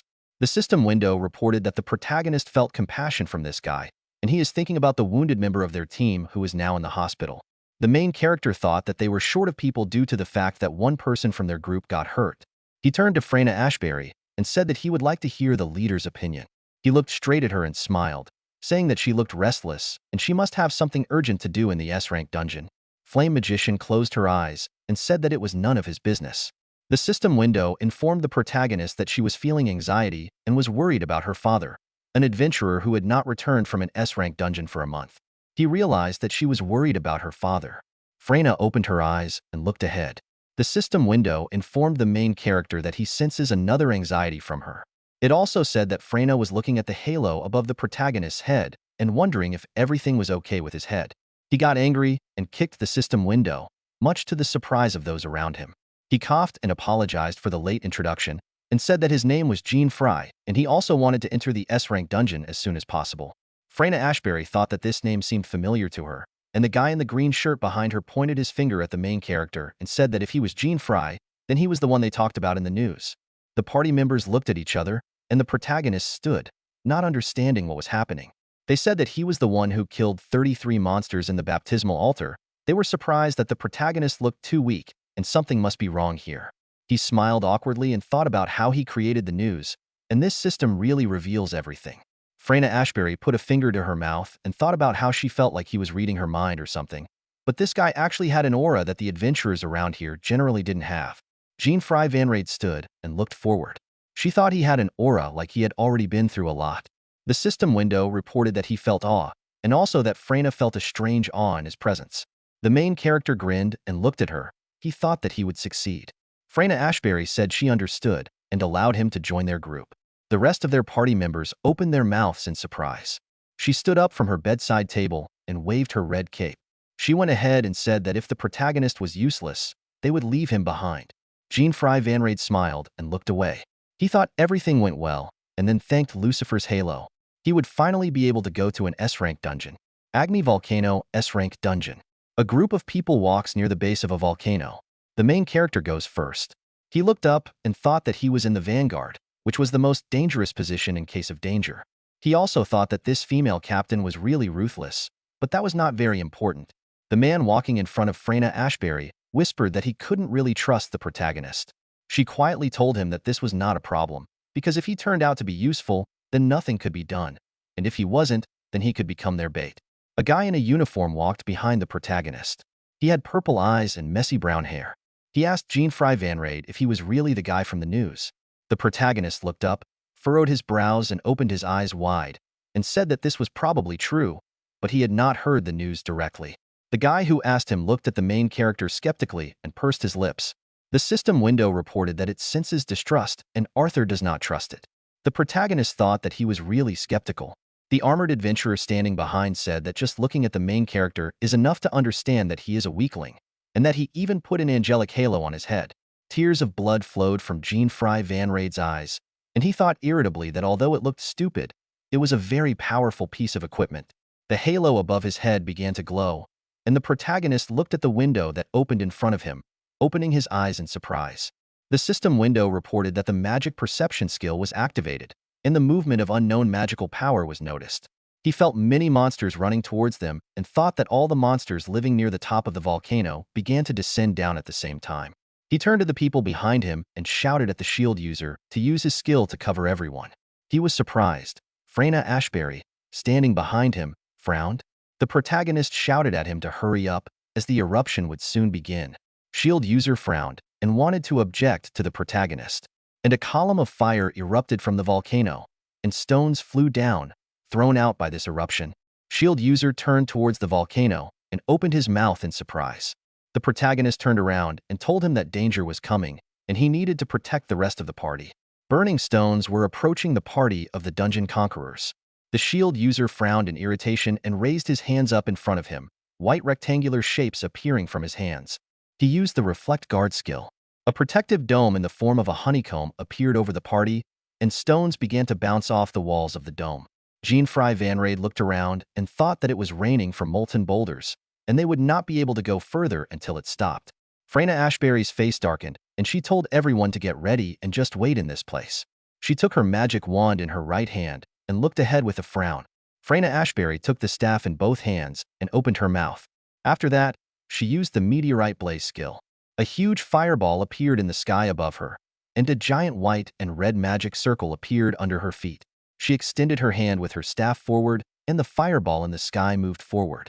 The fireball released 2 rings of fire into the sky. The rocks falling from the sky began to melt, hitting Freyna Ashbury's skill. The mage lowered her staff, holding it with an uncertain grip. The protagonist grinned at her and thought that she used her magic to evaporate the volcanic rocks. A crack in the ground appeared in front of the foot in the black boot. All members of the group became wary and looked at the crack, after which one of them shouted in surprise that the earth had split. Arthur's eyes and mouth opened wide and he began to scream. He falls into a newly formed crack in the ground and flaps his arms. The group members who saw this shouted his name, but the main character stood closest to him. He grabbed the falling adventurer's hand. The protagonist held his right hand, and Arthur turned around to look down. The stones under Jean-Fry Van Raid's hand fell off and fell down. He also began to fall and cursed in his thoughts. The main character falls down, still holding Arthur's hand. He thought that falling from such a height would not bode well. The falling adventurers let go of each other's hands and approached something white. They fell and sat on a monster with a white, circle-like body. The system window reported that this is Cotton Bat level 38. The protagonist breathed a sigh of relief and said that they were saved because Cotton Bat was there, and Arthur looked down carefully. The main character thought that this was most likely due to the halo effect, which gives plus 100 luck. Cotton Bat turned around and opened his eye, glowing red. The protagonist cursed to himself and invited his partner to jump off the monster's back. The monster took a threatening stance and stood in front of the adventurers. Jean-Fry Van Raid looked at the monster in front of him and said that Cotton Bat absorbs all impacts and launches them as counterattacks, and the impact from their recent fall will most likely be amplified several times, so they should be careful. Arthur held the dagger with both hands and said that the protagonist did not have to say all this. Jean-Fry Van Raid took out his sword and shouted that it was coming towards them. Cotton Bat opened its mouth wide and let out a loud scream. The protagonist jumped off the ground. He grabbed his team member by the waist and jumped with him, dodging 3 rocks that hit the wall at great speed. Arthur fell to the ground and screamed a little. The main character waved his hand in his direction, looking at the monster, and said that he told him to be careful, and if he didn't want to die, then let him just stand there. There were several large cracks in the wall behind the protagonist and Arthur sitting on the ground from the blows of the monster, who pricked up his ears and looked at the adventurers. Arthur looked at the wall behind him, and a drop of sweat appeared on his cheek. He looked at the smoking crack in the wall and thought that if the protagonist had not pushed him then, he would have crumbled just like this wall. Cotton Bat screamed and jumped on the main character. Arthur thought about the destructive power coming from an ordinary monster, and he realized the danger of an S-rank dungeon. Jean-Fry Van Raid swung his sword, and the monster's body split into 2 halves. He put away his weapon and waved his hand, and the adventurer sitting on the ground thought that he did not understand what had just happened. The protagonist put his hands in his pockets and looked at Arthur, still sitting on the ground, thinking that the protagonist was able to kill it with one blow. Freyna Ashbury used the dowsing skill while holding a jewelry pendant over a magic circle that resonated with it. The rest of the party stood behind her as she used her skill, holding her hand over a crack in the ground. Shield user asked if Freyna found anything. She, still holding the jewelry pendant in front of her, said that Arthur was still alive, and the adventurers behind her rejoiced. She remembered how Jean-Fry Van Raid fell while trying to save Arthur. She also remembered that he noticed the eruption faster than anyone. The green-robed adventurer said they should go downstairs, but Freyna Ashbury interrupted him, saying no. She turned to her group and said that searching for Arthur would only tire them before the battle with Demon God, and their goal was to kill Demon God to bring peace to this continent, even if it did not last long. Her eyes closed, and she said that they were also aiming for the same summit, and if they went forward, they would still have to regroup. Freyna Ashbury turned and told her group members not to worry, because Arthur was her brother and she taught him everything herself. She thought that she wished Arthur could get to the top of the mountain safely and hoped that her dad was okay too. The protagonist asked Arthur if the captain of their group was really his sister. He looked at the adventurer sitting on the ground with a devastated expression. The main character thought that he was also looking for his missing father. He asked Arthur, who was sitting and looking down, if he had calmed down, after which he said that he was starting to walk. The main character went down, and his partner pointed up and asked where he was going, because Demon God was at the top of the mountain. The protagonist frowned and turned around. He asked Arthur if he really wanted to fight the Demon God with such a low level, and if so, he would die. Arthur frowned after these words. The main character said that he would go hunt a little from below. The adventurer thought, and a drop of sweat formed on his left cheek. The system window reported that Arthur feels conflicted, and he also wants to become stronger. The protagonist told him that he should come with him if he wants to become stronger. Arthur laughed with excitement, and 2 large drops of sweat ran down his face. He and Jean-Fry Van Raid stood surrounded by many firebirds, and Arthur asked him what the main character meant by saying that he would do a little hunting. The system window reported that there were many level 41 and 42 flame bone birds around them. Arthur stood in a fighting stance with a knife in his right hand and looked at the flame bone bird in front of him. The monster flew at him screaming. Arthur thought that he could not allow it to come closer and took out a bow and arrow from his inventory. He took aim with his bow and thought that while the monster was approaching him, he would shoot at it. An arrow fired from a bow pierced the flame bone bird's neck. The dead monster fell to the ground. The young adventurer, holding his bow in front of him, rubbed his cheek with his left hand. He said that there is no need to look down on him because he will not lose in a one-on-one battle. Arthur turned around and asked how the main character was doing, after which he was surprised. Jean-Fry Van Raid sat in the lotus position, with many flame bonebird corpses lying around him. He turned around and asked if Arthur had finished. The main character had a piece of fried meat in his mouth. The adventurer, standing dumbfounded, looked at the protagonist and thought that he was eating a drop item. Jean-Fry Van Raid offered him a piece. The system window reported that this is flame bonebird's meat with rarity A, which tastes like fried chicken, and it can be eaten like fried chicken, but the taste will be better if it is reheated. The monster, which looked like a crocodile with fiery eyes, hit Arthur with its tail and he crashed into the wall. The protagonist asked if he was okay. The young adventurer grunted in response, holding his hands in a block. He spat and said he was fine. The main character ran forward and told the rising Arthur to go hide somewhere, and that he would take care of the monster. The monster standing in front of the protagonist was drooling from his mouth. It glared at the main character. Jean-Fry Van Raid grinned and asked the monster if he had any stomach pain. Afterwards, he said that the monster's movements felt a little slow, most likely due to what it had just eaten. The burning crocodile trembled, and the protagonist wondered if it was going to vomit. The monster vomited several stones and bones along with a brown liquid. Among the bones and a puddle of vomit lay a gold bracelet. A drop of sweat ran down the protagonist's cheek as he approached the bones, and he thought that they were human bones, as he expected. Arthur stands in front of the sword lying on the ground. The guard of the sword is similar to the blades of an axe. The young adventurer's face was frozen in shock, his eyes widening as he looked at the sword lying on the ground. The main character smiled, looking at the monster. A drop of sweat appeared on his left cheek. He told the monster that he wanted to settle things before they both started puking again. The fire from the monster's body flared up even stronger, and it bared its teeth. Arthur fell on all fours, holding a gray piece of clothing and a dagger. He said it was his father's sword and clothes. The system window notifies the protagonist that he senses vengeful heart from Arthur, who has a strong desire to kill the salamander. The main character turned to look at him. Arthur looked at the monster from under his brows. His face darkened and his eyes glowed purple. He told the monster that he was a corpse. Arthur took out 2 curved daggers from his inventory and rushed towards the salamander, shouting what his father was. He opened his arms wide and pointed them towards the monster. The main character was afraid for Arthur, and he shouted to him to wait, stop, and calm down. The salamander hit him with its tail and knocked the dagger out of Arthur's left hand. He flew away from the blow and lay on the ground along with his dagger. Arthur stood up, wiped his face, and said that he would tear it to pieces. He took the dagger into his hand again and prepared to fight the salamander. Jean-Fry Van Raid grabbed his left hand, and the dagger flew out of it. He shouted at Arthur, telling him to stop. Lying under him, Arthur shouted at the protagonist to shut up and let him go. Jean-Fry Van Raid responded by telling him that he would indeed die, since salamanders were not something that humans hunted alone. Arthur shouted that he didn't care, and he demanded to be released. The main character got angry and shouted at him to calm down for at least a second. After this, he asked him what would happen to the rest of his family if Arthur also died in this place. This had an effect, and the young adventurer's face changed from hatred to surprise. Arthur's weapons were scattered nearby. The protagonist was sitting on it, holding both his hands. Jean-Fry Van Raid said that this thing is not something he can defeat alone. Arthur, lying on the ground, interrupted him, shouting that he knew this, but did not know what else he should do in such a situation. A tear flows from his eye. He shouted that this monster had eaten his father. Tears streamed down Arthur's face. The system window reported that Jean-Fry Van Raid feels anger from Arthur from his powerlessness. The protagonist let go of his hand. He turned around and apologized to him for yelling at him like that. He called Arthur, who raised his head when he heard this.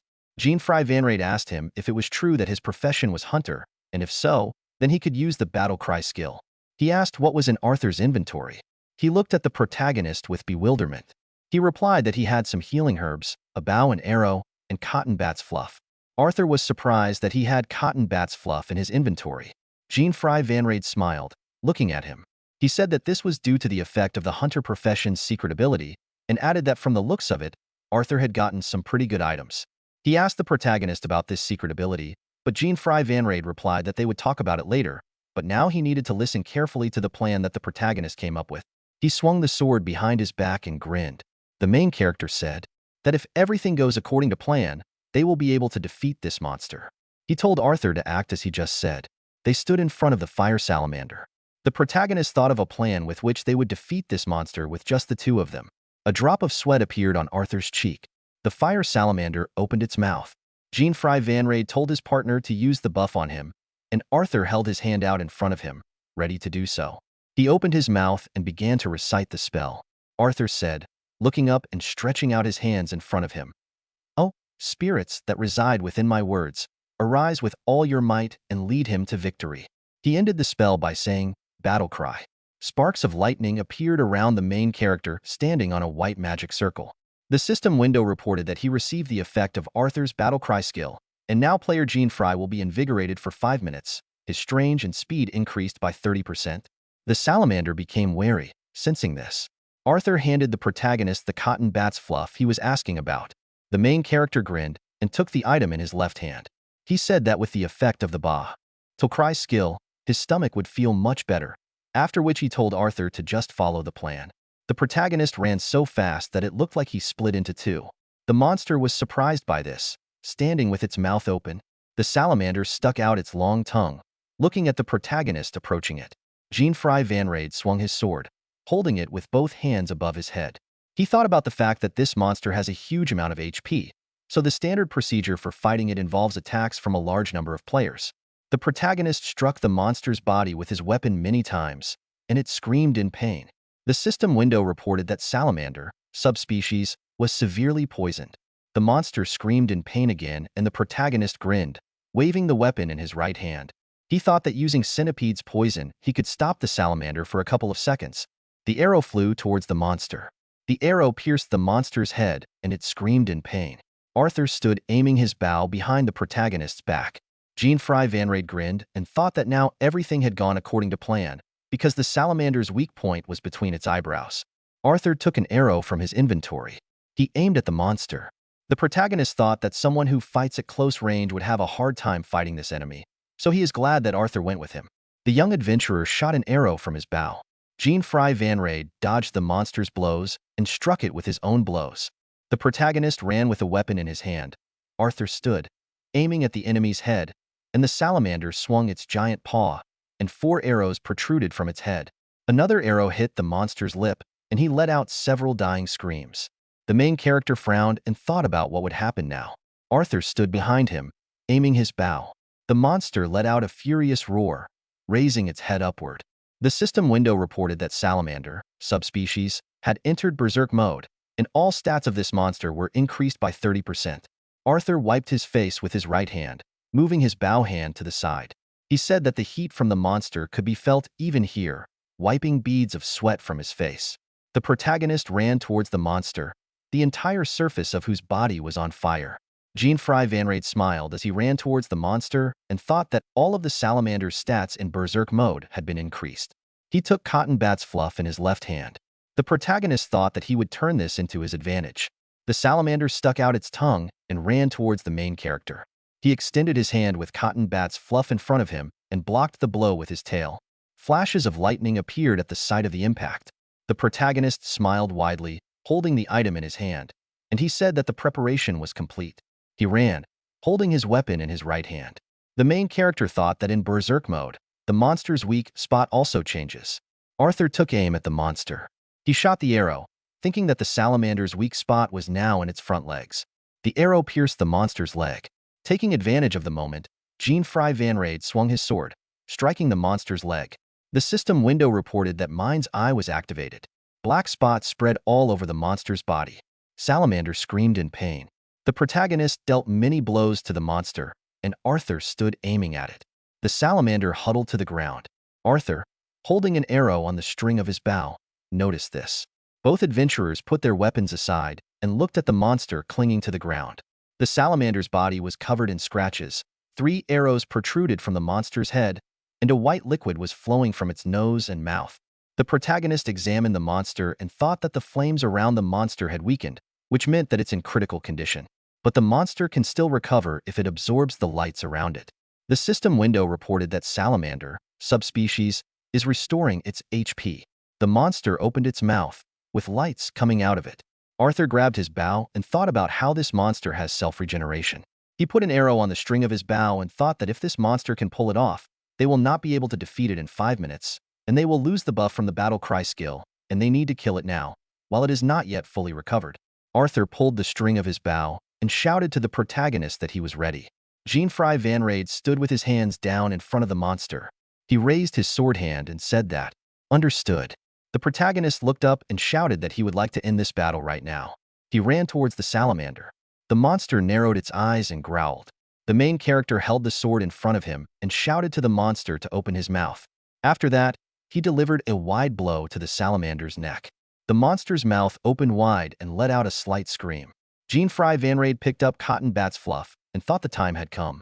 He threw this object towards the salamander and shouted to Arthur so that he would not miss it. Cotton Bat's fluff flew into the monster's mouth. Arthur aimed his bow at the salamander's mouth. His eye narrowed, and he said he wouldn't miss it. He shot an arrow. It flew straight towards the object thrown by the protagonist. The arrow pierced Cotton Bat's fluff. The arrow flew into the monster's mouth. The adventurers put down their weapons as the monster swallowed the arrow with the item on it. Arthur watched warily, holding the bow in his hand, wondering if he had succeeded. The protagonist started counting down by saying 3. He said 2, while looking at the monster in front of him. Jean-Fry Van Raid grinned and said 1. An explosion occurred inside the monster's body. The salamander's head was torn into pieces. Cotton Bat's fluff has a secret effect that absorbs attacks and reflects them with triple power. Both adventurers looked at the explosion. The system window reported that the effect of the battle cry skill had ended, and the main character had recovered from the upset stomach debuff after he had exercised for 5 minutes. The protagonist put his hand on his chest and sighed with relief, saying that it was close.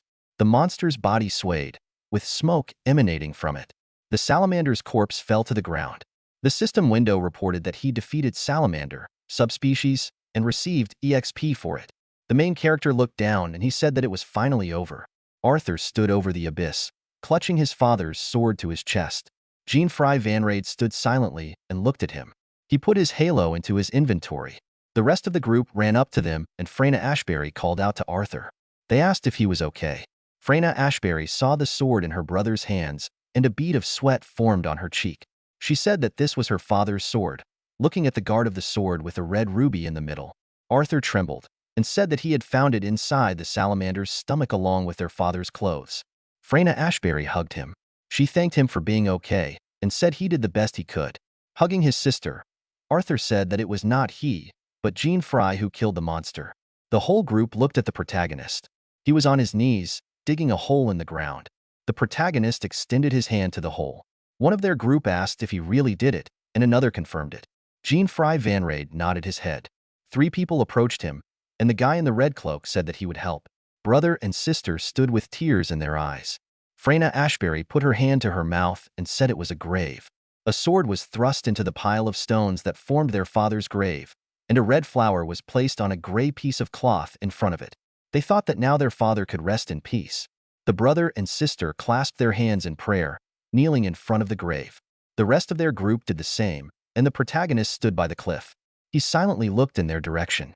He saw the backs of Arthur and Freyna Ashbury at their father's grave. He remembered how when he was a child, he sat on the floor with his sister. Their mother ran into their house and said that their father had died. She started crying, and the children tried to calm her down. He came to his senses when he was called. He turned to Freyna Ashbury, who thanked him for Arthur and for her father. Jean-Fry Van Raid replied that he had not done too much, and Arthur was safe thanks to his own abilities. Arthur put his hand on his chest, and he said that he was not so stupid as not to know his own abilities. He said that everything from killing the salamander to his survival was only possible thanks to Jean-Fry Van Raid. He said, recalling their battle, that the rumors belittle the protagonist's strength, and he is much stronger. The shocked adventurers behind them realized that he was indeed the same person from the rumors. The main character turned away and said that stop talking about him. He looked up and said that the culprit behind all this was at the top of the mountain, and all the other people looked up too. The protagonist looked at the volcano from which a column of fire was emanating. He said that the demon god who controls the monsters on this continent is called Helmboros. Freyna Ashbury's face frowned, and she said she would turn it into ashes. A group of adventurers, led by Freyna Ashbury, goes to the top of the volcano along the road. Shield user swung his sword at the 4 dog-like monsters that ran towards them. Freyna Ashbury waved her magical staff, setting fire to the bat-like monsters around her, and Arthur took aim behind her with his bow. The protagonist ate flame bonebird's meat and kicked the dog-like monster. They climbed to the top of a mountain, with a circle made of stones with lava inside. The system window announced that they had arrived at the Agni Volcano summit. All the adventurers began to look around in search of Demon God. They heard a sound coming from underground and looked down. A column of fire emerged from the center of the volcano. The adventurers looked at what was happening warily.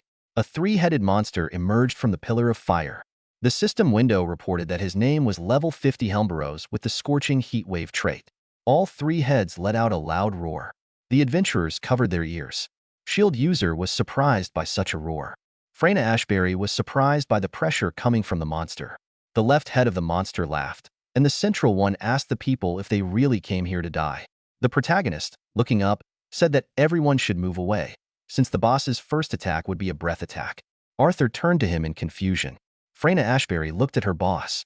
The head in the middle opened its mouth, and an orange glow formed in the boss's mouth. The group leader waved her hand, and she said to follow Jean-Fry Van Raid's instructions and move away from the monster's attack radius. All the adventurers ran away from the boss, and Freyna Ashbury turned around. She shouted at the protagonist to leave. He turned his head towards her and smiled as the head of the monster in front of him opened wider and wider. Demon God released a fiery breath. Shield user used his skill to protect his team. He said that even at this distance, the heat wave from the boss's attack was still too strong. Arthur turned around and shouted the protagonist's name. The monster stood in a lake of lava, and in front of him was a cloud of smoke left after his attack. The left head said that he couldn't escape, so he accepted his fate facing them. The central head said that with this temperature, not even his ashes were left, and the right head said that he was a stupid man. The group of adventurers slowly approached the place where Jean-Fry Van Raid stood. Freyna Ashbury closed her eyes. The red-cloaked adventurer couldn't believe that he actually died because of this. The boss's central head looked ahead in surprise. In a cloud of smoke stood the silhouette of a man with his hands in his pockets and a halo above his head. The perplexed demon god asked the protagonist how he survived such a hot fire. The main character stood grinning. He said that this fire was a little lukewarm at most. The system window reported that the fire resistance effect from flame bonebird meat had been activated. Demon God looked at Jean-Fry Van Raid and said that it was interesting. The protagonist said that he didn't even break a sweat from this attack. Arthur joyfully shouted the protagonist's name, and everyone else looked at him too. Freyna Ashbury opened her mouth in surprise and thought that this attack would melt anyone without fire resistance if it hit. Jean-Fry Van Raid stood smiling. He thought that eating flame bonebird meat and suffering through it had finally paid off. Thanks to him eating 50 pieces of this meat, he gained 7 minutes of fire resistance, but this does not completely nullify the damage, so his HP is still reduced. The system window reported that the protagonist is in critical condition. He thought that now he would be able to activate the Godspeed skill. The main character equipped Centipede in his right hand. The system window reported that his speed had changed from 31 to 310. Demon God looked at the protagonist and chuckled. He said that the person in front of him is not so simple, and from the looks of it, he will enjoy this battle. Jean-Fry Van Raid looked down and waves of air rose up around him. The monster waved its arms and let out a roar, churning up the lava beneath it as the hero stood with his hand on his belt. The system window reported that Demon God Helmboros had activated Scorching Heat Wave. The group of adventurers behind them screamed from the heat. Arthur covered his face with his hand and asked what it was. The system window reported that due to Scorching Heat Wave, he was experiencing an abnormal burn status, and when burn was in effect, he would lose HP every second. Freyna Ashbury pointed at a rock and told everyone to take cover behind those rocks as heat wave would cut through their equipment. She thought about how even though their equipment was prepared for the volcanic terrain, with just one skill, Demon God had rendered all their preparations useless. Arthur, hiding behind a stone, thought about how the main character remains okay. Jean-Fry Van Raid stood smiling. He asked if the boss had finished warming up, then called him a useless dog. The system window reported that his fire resistance had successfully nullified the burn effect. Demon God pointed his paw at the protagonist and said that he was different from other people and recommended not to become too arrogant just because he could withstand such heat. Splashes of lava flew in all directions, and the boss said that he would show the protagonist that his arrogant behavior was just recklessness. The protagonist stood in front of a lava lake. The adventurer in the red cloak said that he dived into the lava, and he wondered what would happen now. The protagonist's sword blade reflected a bit of light with its blade. He took the weapon in both hands and pointed his sword point forward. The protagonist's face was as serious as possible. He stood in front of the raging lava lake and thought that, judging by the boss's attack pattern, the only attack he should be especially careful with was the boss's special move. A column of fire erupted from the lava lake, and Demon God flew out of it, holding his hand with his claws open in front of him. The boss's claws were in the face of the protagonist, who clenched his teeth from tension. He blocked the monster's attack with his sword, causing red sparks to form in the area where their strikes collided. The people hiding behind the rocks screamed from the shock wave generated by this attack. Freyna Ashbury, watching the battle, thought that they were fast. The boss, looking with his central head at the protagonist holding the weapon in front of him, removed his hand from his sword. He said he was surprised that the main character could block it and said he found it interesting. Jean-Fry Van Raid still held the sword in front of him. Demon God said that he managed to interest him. He jumped out of the lava lake, and the main character covered himself with his sword from the lava splashes. The boss told the protagonist that he should be proud to play with him. He jumped into the lava again. Demon God asked him from underground if he could parry this attack. The whole team looked at the ground below them, and Arthur looked ahead and asked what the main character was doing. He stood holding the sword in his right hand. Jean-Fry Van Raid closed his eyes and concentrated. The boss jumped out behind the adventurers sitting behind the stones. He extended his hand in front of him and aimed at the protagonist, who stood with his back to him. Arthur and Freyna Ashbury opened their mouths. The main character stepped aside, dodging the attack. The group of adventurers behind the stones were surprised by this. The boss turned around, surprised that the protagonist managed to dodge. A blue aura emanates from Jean-Fry Van Raid's body. The system window reported that Lucifer's Halo Magic Perception second skill allows you to sense the magical power of adventurers and monsters within a 5-kilometer radius. Demon God looked at the main character and said that he had good instincts. The protagonist smiled and said that these are not instincts. He knows all his movements like his own palm. Demon God jumped into the air and chuckled, after which he said that the main character was only acting so arrogant because he was lucky. He jumped into the lava lake again, and the protagonist placed the sword on his shoulder. The boss said from underground that he should not always count on luck, because it will not always be on his side, and even if he misses, he will not be able to hit back. Jean-Fry Van Raid asked how long they would have to do this, and he told the boss to stop talking and go outside. He took the sword in both hands and detected the boss using the magic perception skill, after which he thought that he could counterattack with the speed boost from the Godspeed skill. He leaned over and closed his eyes, and then he remembered that he had done this a million times before. An explosion occurred behind the protagonist. Arthur shouted at him to turn around. The monster's face contorted in amazement. He thought that the protagonist had disappeared. All 3 heads of the monster looked up, where the protagonist was, swinging his sword. He looked down, holding his weapon above his head as he fell towards the monster. He inflicted a deep wound on the monster's body. Demon God swayed and asked what it was. Jean-Fry Van Raid waved his sword and asked if he still thought he couldn't hit back. He stood and smiled, lowering his sword, provoking the boss. The boss's head in the center became angry. All the adventurers behind the stones watched their battle with wide eyes, and Arthur said that it was amazing. Demon God pointed his claw at the protagonist and said that it was just one attack, so there is no need to become arrogant about it, after which he said that he would not allow the protagonist to interfere with their mission. Jean-Fry Van Raid stood holding his sword on his shoulder. He thought about how he had never heard of this mission in the game. Lava splashed in all directions, and the protagonist thought that too. The boss dived into it again. He closed his eyes and decided that there was no point in thinking about it now, and that he should instead focus on striking again. The monster jumped out and swung its paw, but the protagonist dodged. He ended up behind the demon god, causing him several black cuts. The boss screamed in pain. The system window reported that the main character scored a critical hit, and the Mind's Eye skill was activated successfully. The monster wondered, waving his paw, whether the person in front of him was really able to see where the attack was coming from. Jean-Fry Van Raid ducked and dodged the attack, preparing to attack. He smirked as he looked at the boss in front of him. The main character thought that it was not only a critical hit. The system window reported that Helmboros was heavily poisoned, and his HP would decrease every second. The boss looked at his hands, on which, like the rest of his body, black spots began to appear. He raised his left eyebrow and asked if it was poison. The boss's right head said he's using one of those dirty tricks again. The central head looked displeased at the protagonist, standing right in front of the demon god. He told the boss that he shouldn't care about this, since the fact that Helmboros has no resistance to poison is told to literally everyone who wants to meet him. Jean-Fry Van Raid pointed his sword towards the demon god and asked what was wrong with targeting an opponent's weakness, since that was the essence of battle. Shield user said while looking at the conversation between the adventurer and the boss that the main character is strong. Freyna Ashbury, looking at all this, thought that many groups were destroyed by this demon god, but nevertheless, the protagonist is able to fight with him on an equal basis.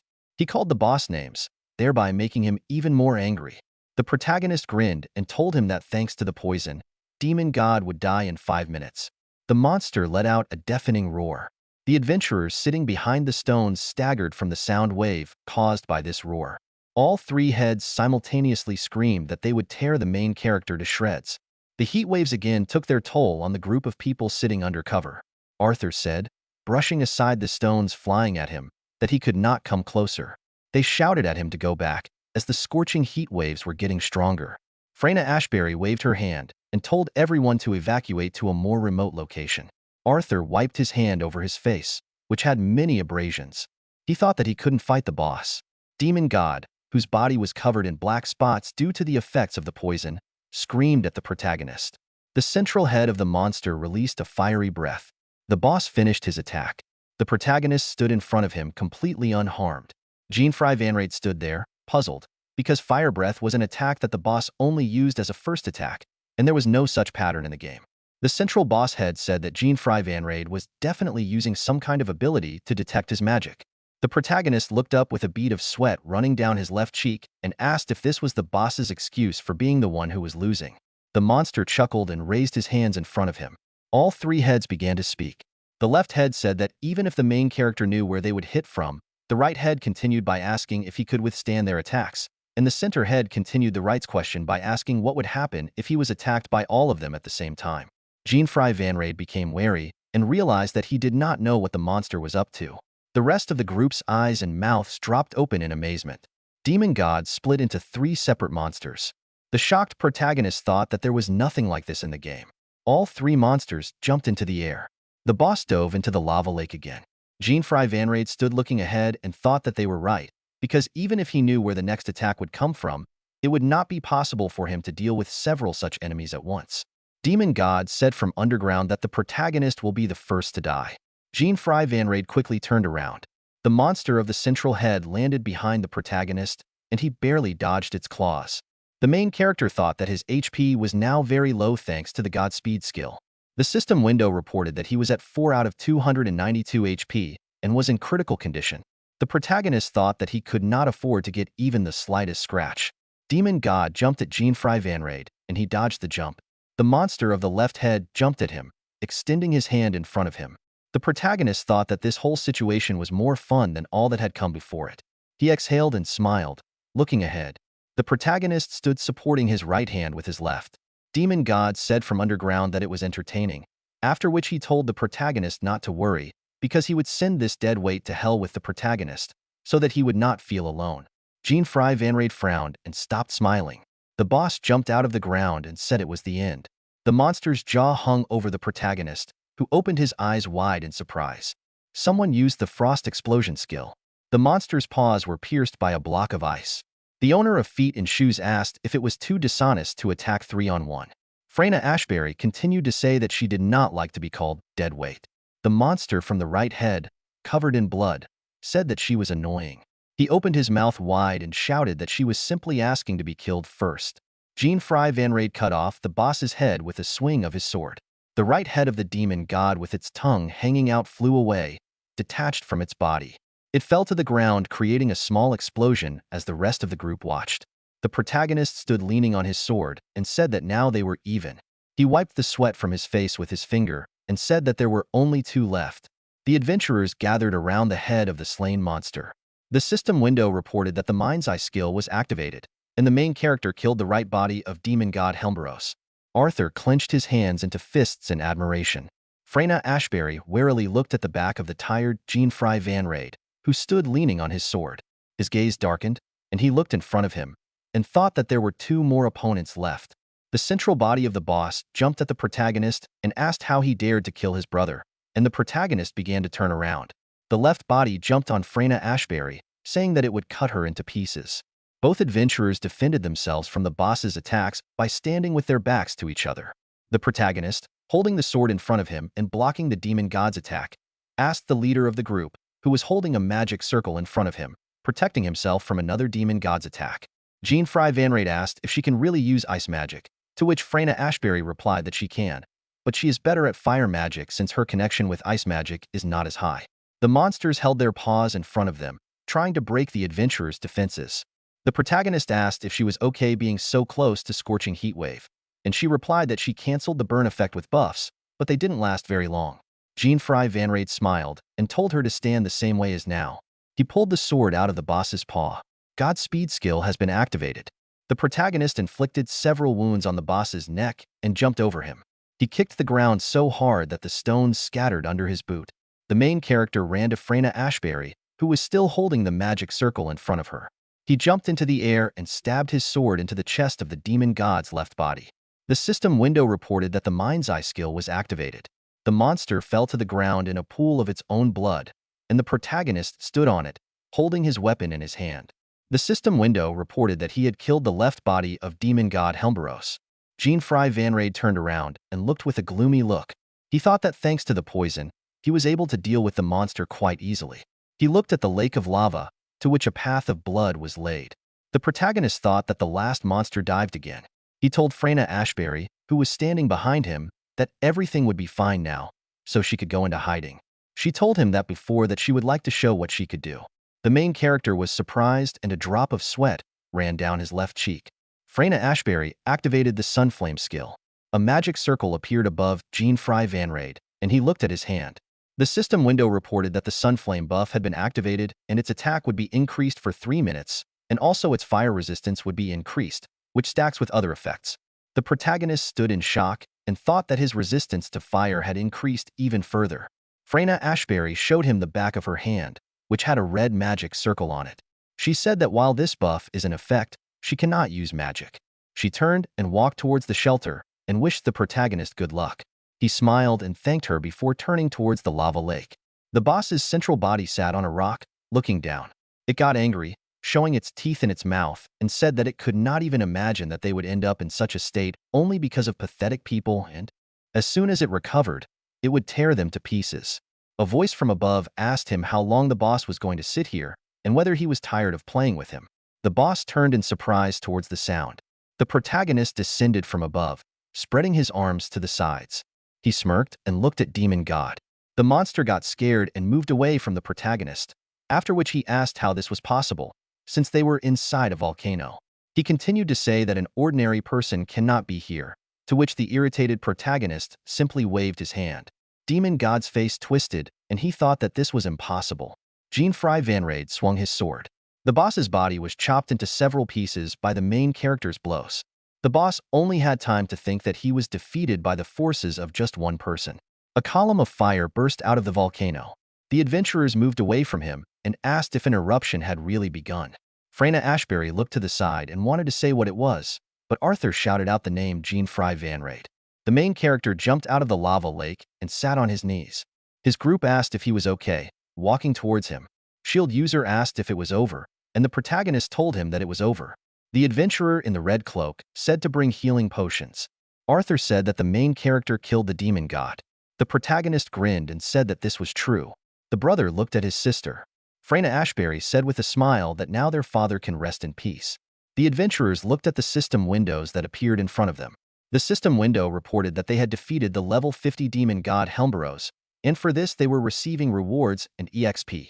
Jean-Fry Van Raid smiled widely and a blush appeared on his cheeks. He thought that he received 800k gold, and he is sure that his mom will be amazed when she receives this money. The system window reported that in addition to gold, he received Helmboros's Hardclaw with rarity S, Helmboros's Huge Fong with rarity A. The protagonist looked in front of him. He thought that these rewards were very good in terms of how rare they were, but he wanted a different item. Freyna Ashbury told the protagonist that she did not know how to thank him. Arthur approached them and said that without him they would not have been able to survive this battle, they would not have even reached the top of the mountain, and for this they all thank him. The rest of the group smiles as they look at the main character, but the shield user folds his arms across his chest and stands with a dissatisfied expression on his face. Jean-Fry Van Raid turned to them and said that these sudden formalities were useless, and he couldn't have done it alone either. Freyna Ashbury waved her hand, explaining that they had only followed him, and that somehow counted as fighting together. She even received parts of Demon God as a reward. The protagonist looked at her and said that she deserved them. He said that last buff was wonderful and he thanked her for it. Freyna Ashbury smiled and looked down, after which she thought that the main character could have one without the buff. A bead of sweat appeared on her cheek and she said that she wanted to give him something as a token of gratitude, but the top quality award she received was only a B-rank Scorching Rock. The protagonist's face darkened when he heard the name of the item. He said, "This is it." Freyna Ashbury was surprised by this reaction. The protagonist turned to her, holding the system window with the image of the item in his hands, and asked if she would like to exchange this Scorching Rock for this Hard Claw. Shield user asked if he heard the name of the item correctly, and Arthur said that it was an S-rank item. Freyna Ashbury stood dumbfounded. She placed her hand on her arm and asked the protagonist if he had heard that Hard Claw was the highest rank material that could be obtained from this continent, and why he wanted to change it. Jean-Fry Van Raid waved his hands, explaining that this Scorching Rock was much more important to him. Flame Magician said she understood and said he could just take it. The main character was very happy about her words and asked if she was sure. The protagonist took the system window with both hands and raised it above his head, rejoicing that he was able to obtain this item. Freyna Ashbury, looking at him, thought that she did not understand him at all, and this was the first time she had seen someone grab the entire system window. She smiled and a blush appeared on her cheek. The system window reported that the main character felt favor, and also that Freyna had a slight sympathy for him. Jean-Fry Van Raid, looking at the system window in his hands, was surprised. Shield user got angry looking at the main character. The system window reported that he felt jealousy, and also that Jitas had a great liking for Freyna. A bead of sweat appeared on the protagonist's right cheek, and he thought that he had created a problem, so he should run. He removed the system window, and thought that he had received Scorching Rock. He looked up dreamily and imagined playing cards and roulette from a casino. Jean-Fry Van Raid thought that his next goal would be the second continent, a city full of desires. The adventurers arrived in the central city of the first great continent, Rogue Begin. Many stalls with white roofs stand on the street, and between the houses there is a line stretched on which clothes are dried. Freyna Ashbury stood next to Arthur and told the protagonist that they had returned to their homeland for the first time since the incident with their father, and she invited him to meet again someday. Arthur smiled and approached Jean-Fry Van Raid, after which he said that he would train so as not to lose, and he was also grateful to the protagonist in many ways. The main character smiled, looking at them, and agreed. He turned around and walked in the other direction, waving his hand in farewell. Arthur, looking after him, also waved his hand. Jean-Fry Van Raid thought about how he was easily able to obtain the Scorching Rock he wanted to go to the second continent with, and he was glad that everything worked out, even despite the memories from his previous life. He walks down the street and thinks about how he sent money to his family, and now he has a place he needs to go to. He approached a magic circle in the ground, surrounded by a wooden fence. The system window reported that this was a travel portal between the first and second continents. The people standing next to the portal said that he was the one who killed the demon, and he was wearing the initial compounder class equipment. Jean-Fry Van Raid raised his index finger in front of the system window. It announced that the overthrow of the first demon god had been confirmed and asked if the protagonist wished to move to the second continent. He entered the magic circle. One of the adventurers said that the main character moved, and the person next to him, holding a bottle in his hand, said that it was just his imagination. The system window reported that the protagonist had arrived on the second continent in the center of the City of Desires, Second Life. In front of the protagonist was a large shining building with the inscription Grand Casino. The system window reported that he had received a message from Emilius. Jean-Fry Van Raid scratched his head and was surprised that she was able to contact him. The system window in front of him showed his sister's face. He asked her what happened. She shouted that she was scared when she received such a large amount of money, and the protagonist jumped back a little, covering his face with his hand. Emilia asked him where and what he did, after which she added that it was probably some kind of dubious work. Jean-Fry Van Raid stood awkwardly, smiling, and a bead of sweat appeared on his cheek. He said that's not true. The protagonist thought that he was keeping the fact that he became an adventurer a secret from Emilius and their mother. Otherwise, they would both get upset. His sister asked if he could hear her, and the main character, holding his hands in his pockets, said that everything was in order, and this was an honest job. Emilia said that she hopes that everything is really good for him, and that their mother has been unwell lately. The protagonist was upset when he heard this. He sat down on a bench and thought. Jean-Fry Van Raid looked down and thought that much more money was needed for her treatment, and he could not hesitate any longer. He remembered his mother standing with a basket full of laundry. The adventurers in front of him were talking to each other while looking through the system windows. The cloaked adventurer said that there were items up for auction, and his friend asked if there was anything rare there. He replied that there was a high elf tier there. Jean-Fry Van Raid heard the name of the item and thought for a moment. He looked at the system window in front of him and then became happy. He realized that this was an item that could cure all sorts of diseases, since it included the element of a universal medicine. And although it usually could not be obtained on the second continent, if the protagonist succeeded, he would be able to cure his mother. He imagined a bottle with blue liquid inside. Jean-Fry Van Raid thought that the auction of this mainland was attended by rich people, so this item would be worth millions. The protagonist looked up and grinned. He decided that he would still take part in the auction, but for this he would definitely need a considerable amount of money. The system window reported that the main character had arrived at the E-rank dungeon of the second continent, which was called Etani Snow Plain. Jean-Fry Van Raid walks through the snow, leaving footprints behind him. He thinks that to earn money it is better to go to a high-rank dungeon, but it is quite dangerous there. He looked to the side and was happy. In front of him stood a cat in boots and a tailcoat. The system window reported that a level 66 cat had appeared. The creature in front of the protagonist hummed a melody and licked its left paw. The main character smiled and took the item out of his inventory, thinking that he had found it. He picked up a branch with leaves that he found on the way to this place and handed it to the cat. The cat meowed when he saw the object in the protagonist's hand, and drool began to flow from his mouth.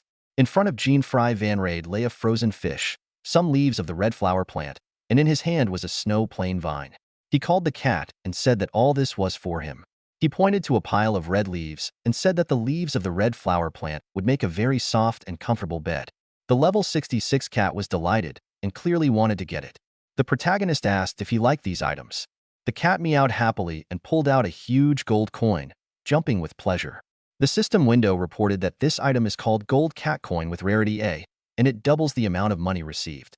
The cat took the coin in his teeth and gave it to the protagonist, and he thanked the cat for it. Jean-Fry Van Raid was happy that he now had this item. The cat lay down on the leaves of the red flower with a fish in his mouth and holding a branch of a vine of a snowy plain. The main character raised the coin above his head and thought that this hidden item can be obtained if you cheer up the cat, and now he will earn money faster by killing monsters. He cut off the neck of a monster with wings and received 80650x2 gold. The protagonist cut the tiger's body in half and received 152000x2 gold, after which he received the same amount. Jean-Fry Van Raid stands next to the monster's corpse and said that he killed the dungeon boss and now he has collected the minimum amount. For killing the boss, he received 111000x2 gold. The system window reported that the amount he received was 1266400 gold. The protagonist smiled and said that this amount was enough to hire an entire army, after which he asked if he should try to increase it upon returning to the city. In one of the city's alleys, there is a door with a Seconds Club sign. Several people are sitting and playing cards, many of them smoking. The protagonist thought that this was an underground casino where people blinded by greed come, but here you can find anything you want. This is a place where the concept of decency does not exist. Jean-Fry Van Raid entered the place with his hands in his pockets. He thought that people here were ruthless towards others. The protagonist looked away. There was a bald man with a beard shouting joyfully that he had won again. He raised a glass of alcohol to his mouth and said that he had been losing all the time, but today luck was on his side. The system window reported that he was lying because Ent had earned 10,220,000 gold through dishonest means. The protagonist looked at him and thought that he should make him his target and make him look like a fool. Ent looked at the protagonist and asked him what the protagonist wants from him. A bald man with a beard asked if Jean-Fry Van Raid would cry if he lost because he was lucky right now. The main character responded by asking him not to be too strict when sitting down at the gaming table. He pretended to be worried and asked if everything was okay, because it was his first time playing this game, but he looked at the rules and understood everything. In fact, the protagonist lied because he is an expert in this game. Ent looked at the dealer and they both smiled, thinking that they had gotten a bad deal again. The bearded man said that there was nothing wrong with this, because it was a simple roulette. After that, he added that he would agree with the protagonist's bets, because he had already won 10 million today. The system window reported that the main character sensed a lie, and also that the dealer was going to cheat. Jean-Fry Van Raid stood with his hands on his side and realized that the dealer would cheat, as he thought. He thought that this play still amused him. Roulette is called the queen of the casino. In this game, the ball is tossed twice and players choose two numbers they like. If the number matches once, then the player will receive half the bet amount, and if it matches twice, then he will receive double the bet amount. If the bets have never been played, then they remain the same and the game starts again. In addition, players cannot bet on the same number. Int placed his hand on the table and told the protagonist to place a bet. The main character thought and said that he chose red 36 and black 8. He said that he was betting 10 million gold. The dealer and the bald man were both surprised at the bet. They remained silent, and the protagonist, folding his hands in front of him, asked if he should repeat it again. His eyes glowed blue, and he smiled. He repeated that he was betting on red 36 and black 8 10 million gold. The protagonist said that the ball will stop if you don't call the bet quickly, and the game has a rule that if you don't call the bet before the ball stops, it counts as a loss. Int sat with his mouth open, and the protagonist hurried him, asking him to name the number quickly. The protagonist sat smiling and folded his hands in front of him. He thought that the bearded man would not be able to name the numbers. The dealer stood in surprise and thought in surprise that the protagonist had chosen the same numbers that he had in mind when he threw the ball. Jean-Fry Van Raid folded his hands in front of him and smiled, closing his eyes, and then said that the ball would stop soon. Int asked the dealer in a whisper what was the matter and told him to suggest a bet.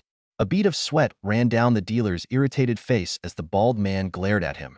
The protagonist thought that thanks to his halo skill, he knew what they would say even before they opened their mouth. The ball rolls on the roulette wheel. The dealer's job is the hunter's sniper eye skill, which allows him to hit all targets. The ball stopped on red 36, and the other ball stopped on black 8. The protagonist crossed his legs and folded his arms on his chest. The crowd went wild behind him, and he said that he had won, and it looked like he was getting lucky today too. Jean-Fry Van Raid thought that the dealer tells the right person the numbers he will bet in advance using gestures, but knowing this secret, he can use it against them. A bald man with a beard shouted that this couldn't be happening, and the dealer called the manager, looking at the room with the sign staff only. A man in a purple suit came out and asked what happened. The dealer pointed his finger at the protagonist and said that he was somehow cheating. Behind the manager stood 3 people with glowing red eyes. The manager grinned and said that the protagonist bet 10 million and guessed both numbers, which means that this was unprecedented luck, after which he said that this could also happen and suggested that the protagonist discuss this in his office. The protagonist's face darkened, and he thought that these words changed the mood in the room, and the manager was most likely at the same time with them. The manager waved his hand and shouted to the people behind him to grab Jean-Fry Van Raid and make him talk. They ran, but the protagonist turned the roulette table into a man running towards him. The man with the scar on his cheek extended his hand to him and told the main character to do as they told him. Jean-Fry Van Raid hit him in the neck. The man with the scar fell to the floor, and the protagonist stood with his fists at the ready. The dealer aimed his bow at him. Int, behind Jean-Fry Van Raid, took out a dagger and shouted that the main character was a swindler. The protagonist dodged the attack and said that he was the only rogue here. He kicked the bald man and he screamed, thrown back by the protagonist's kick. Int fell on the dealer, who dropped his bow and arrow because of this. The main character asked who is next. The manager closed his eyes and a bead of sweat formed on his left cheek. He thought that the protagonist was much stronger than he thought. A man with blonde hair standing in front of the manager said that the main character looked like the man on the news. He waved his hand, explaining that this was a newcomer who had set a record for killing monsters at the initiation ceremony. The manager got scared and opened his mouth, then wondered if it was really him. The men who were supposed to capture him said that he was already on the second continent, which means he was able to defeat the demon gods so quickly. Jean-Fry Van Raid picked his ear with his little finger, wondering why they were discussing this, standing right in front of him. The manager bowed, kneeling down and lowering his head to the floor, after which he asked the protagonist forgiveness for accusing him of cheating. He grinned, thinking that even if it was really the man from the news, he still wouldn't be able to win. Jean-Fry Van Raid smiled fearfully, his eyes glowing blue as he looked at the manager as he continued to apologize.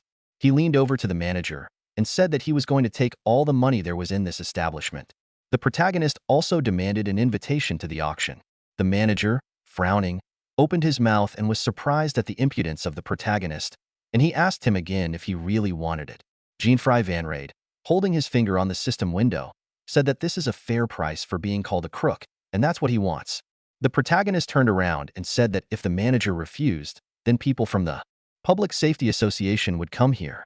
Frightened by this threat, the manager shouted that he understood and he would transfer the entire amount to him.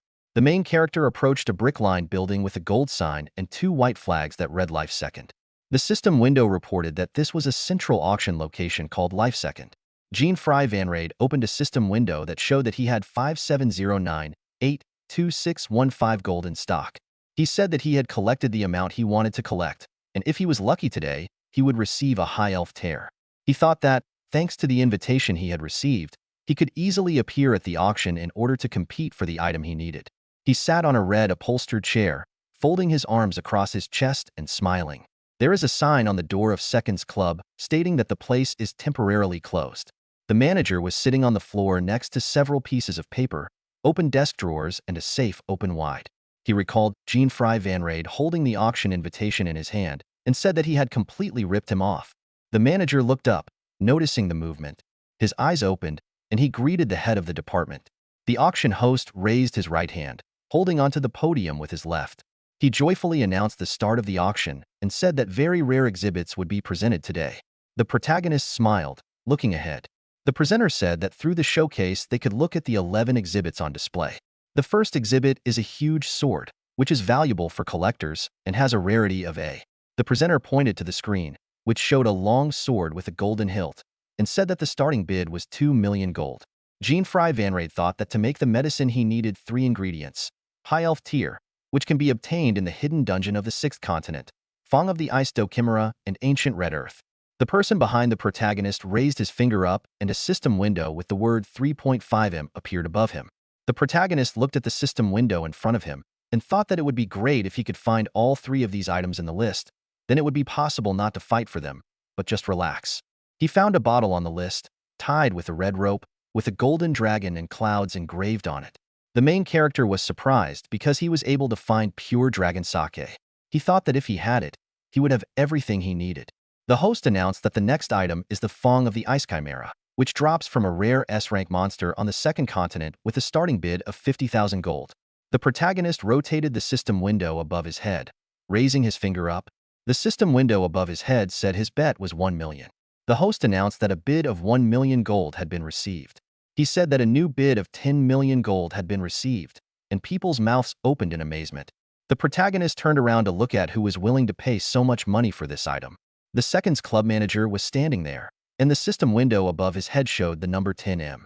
The man smirked as he looked down at Jean-Fry Van Raid and thought that he had come to this auction and would not allow him to buy back a single item.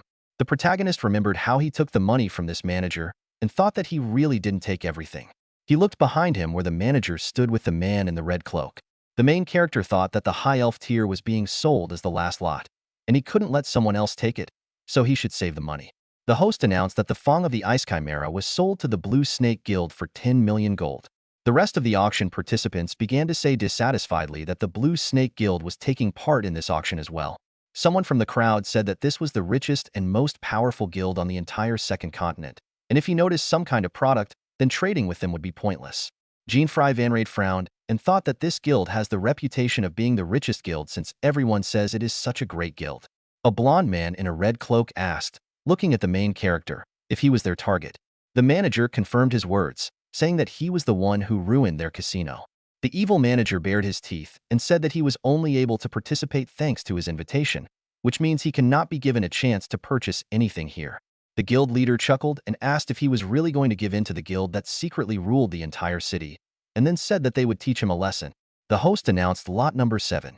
It turned out to be the Ancient Red Earth, an item with rarity S that can only be obtained on the 3rd great continent, and its initial value is 7 million gold.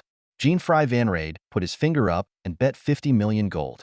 The host looked up in surprise, and then said that the Blue Snake Guild was increasing the bet by 4 times. Above the manager, who raised his finger up, hung the inscription 200M. The protagonist looked at them, his mouth open in surprise. He thought that he had never thought that they had so much money. The auction host announced that the Blue Snake Guild was reclaiming the exhibit, and they received the Ancient Red Earth, quadrupling the original bid to a record amount. The manager tilted his head and laughed, showing his teeth in a smile. The system window reported that he was going to outbid the protagonist. Jean-Fry Vanrade looked up with concern. He thought that the high elf tier would be difficult to obtain if things continued like this. The protagonist thought about it. He realized that his rival was a great guild, against which there was no point in fighting, but an idea came to his mind. The protagonist raised his hand and bet 40 million gold, but the Blue Snake Guild wins the Mermaid Scale for 400 million gold. The main character raises his finger up and places a bet of 15 million gold, and the Blue Snake Guild receives the Bloody Assassin's Knife for 20 million gold. Jean-Fry Vanrade placed a bid of 200 million, and the host announced that the guild was receiving Pure Dragon Sake for 300 million gold. The protagonist sat in despair and thought that the entire auction had been bought by this guild, and asked himself whether even Halo wouldn't help him in this situation.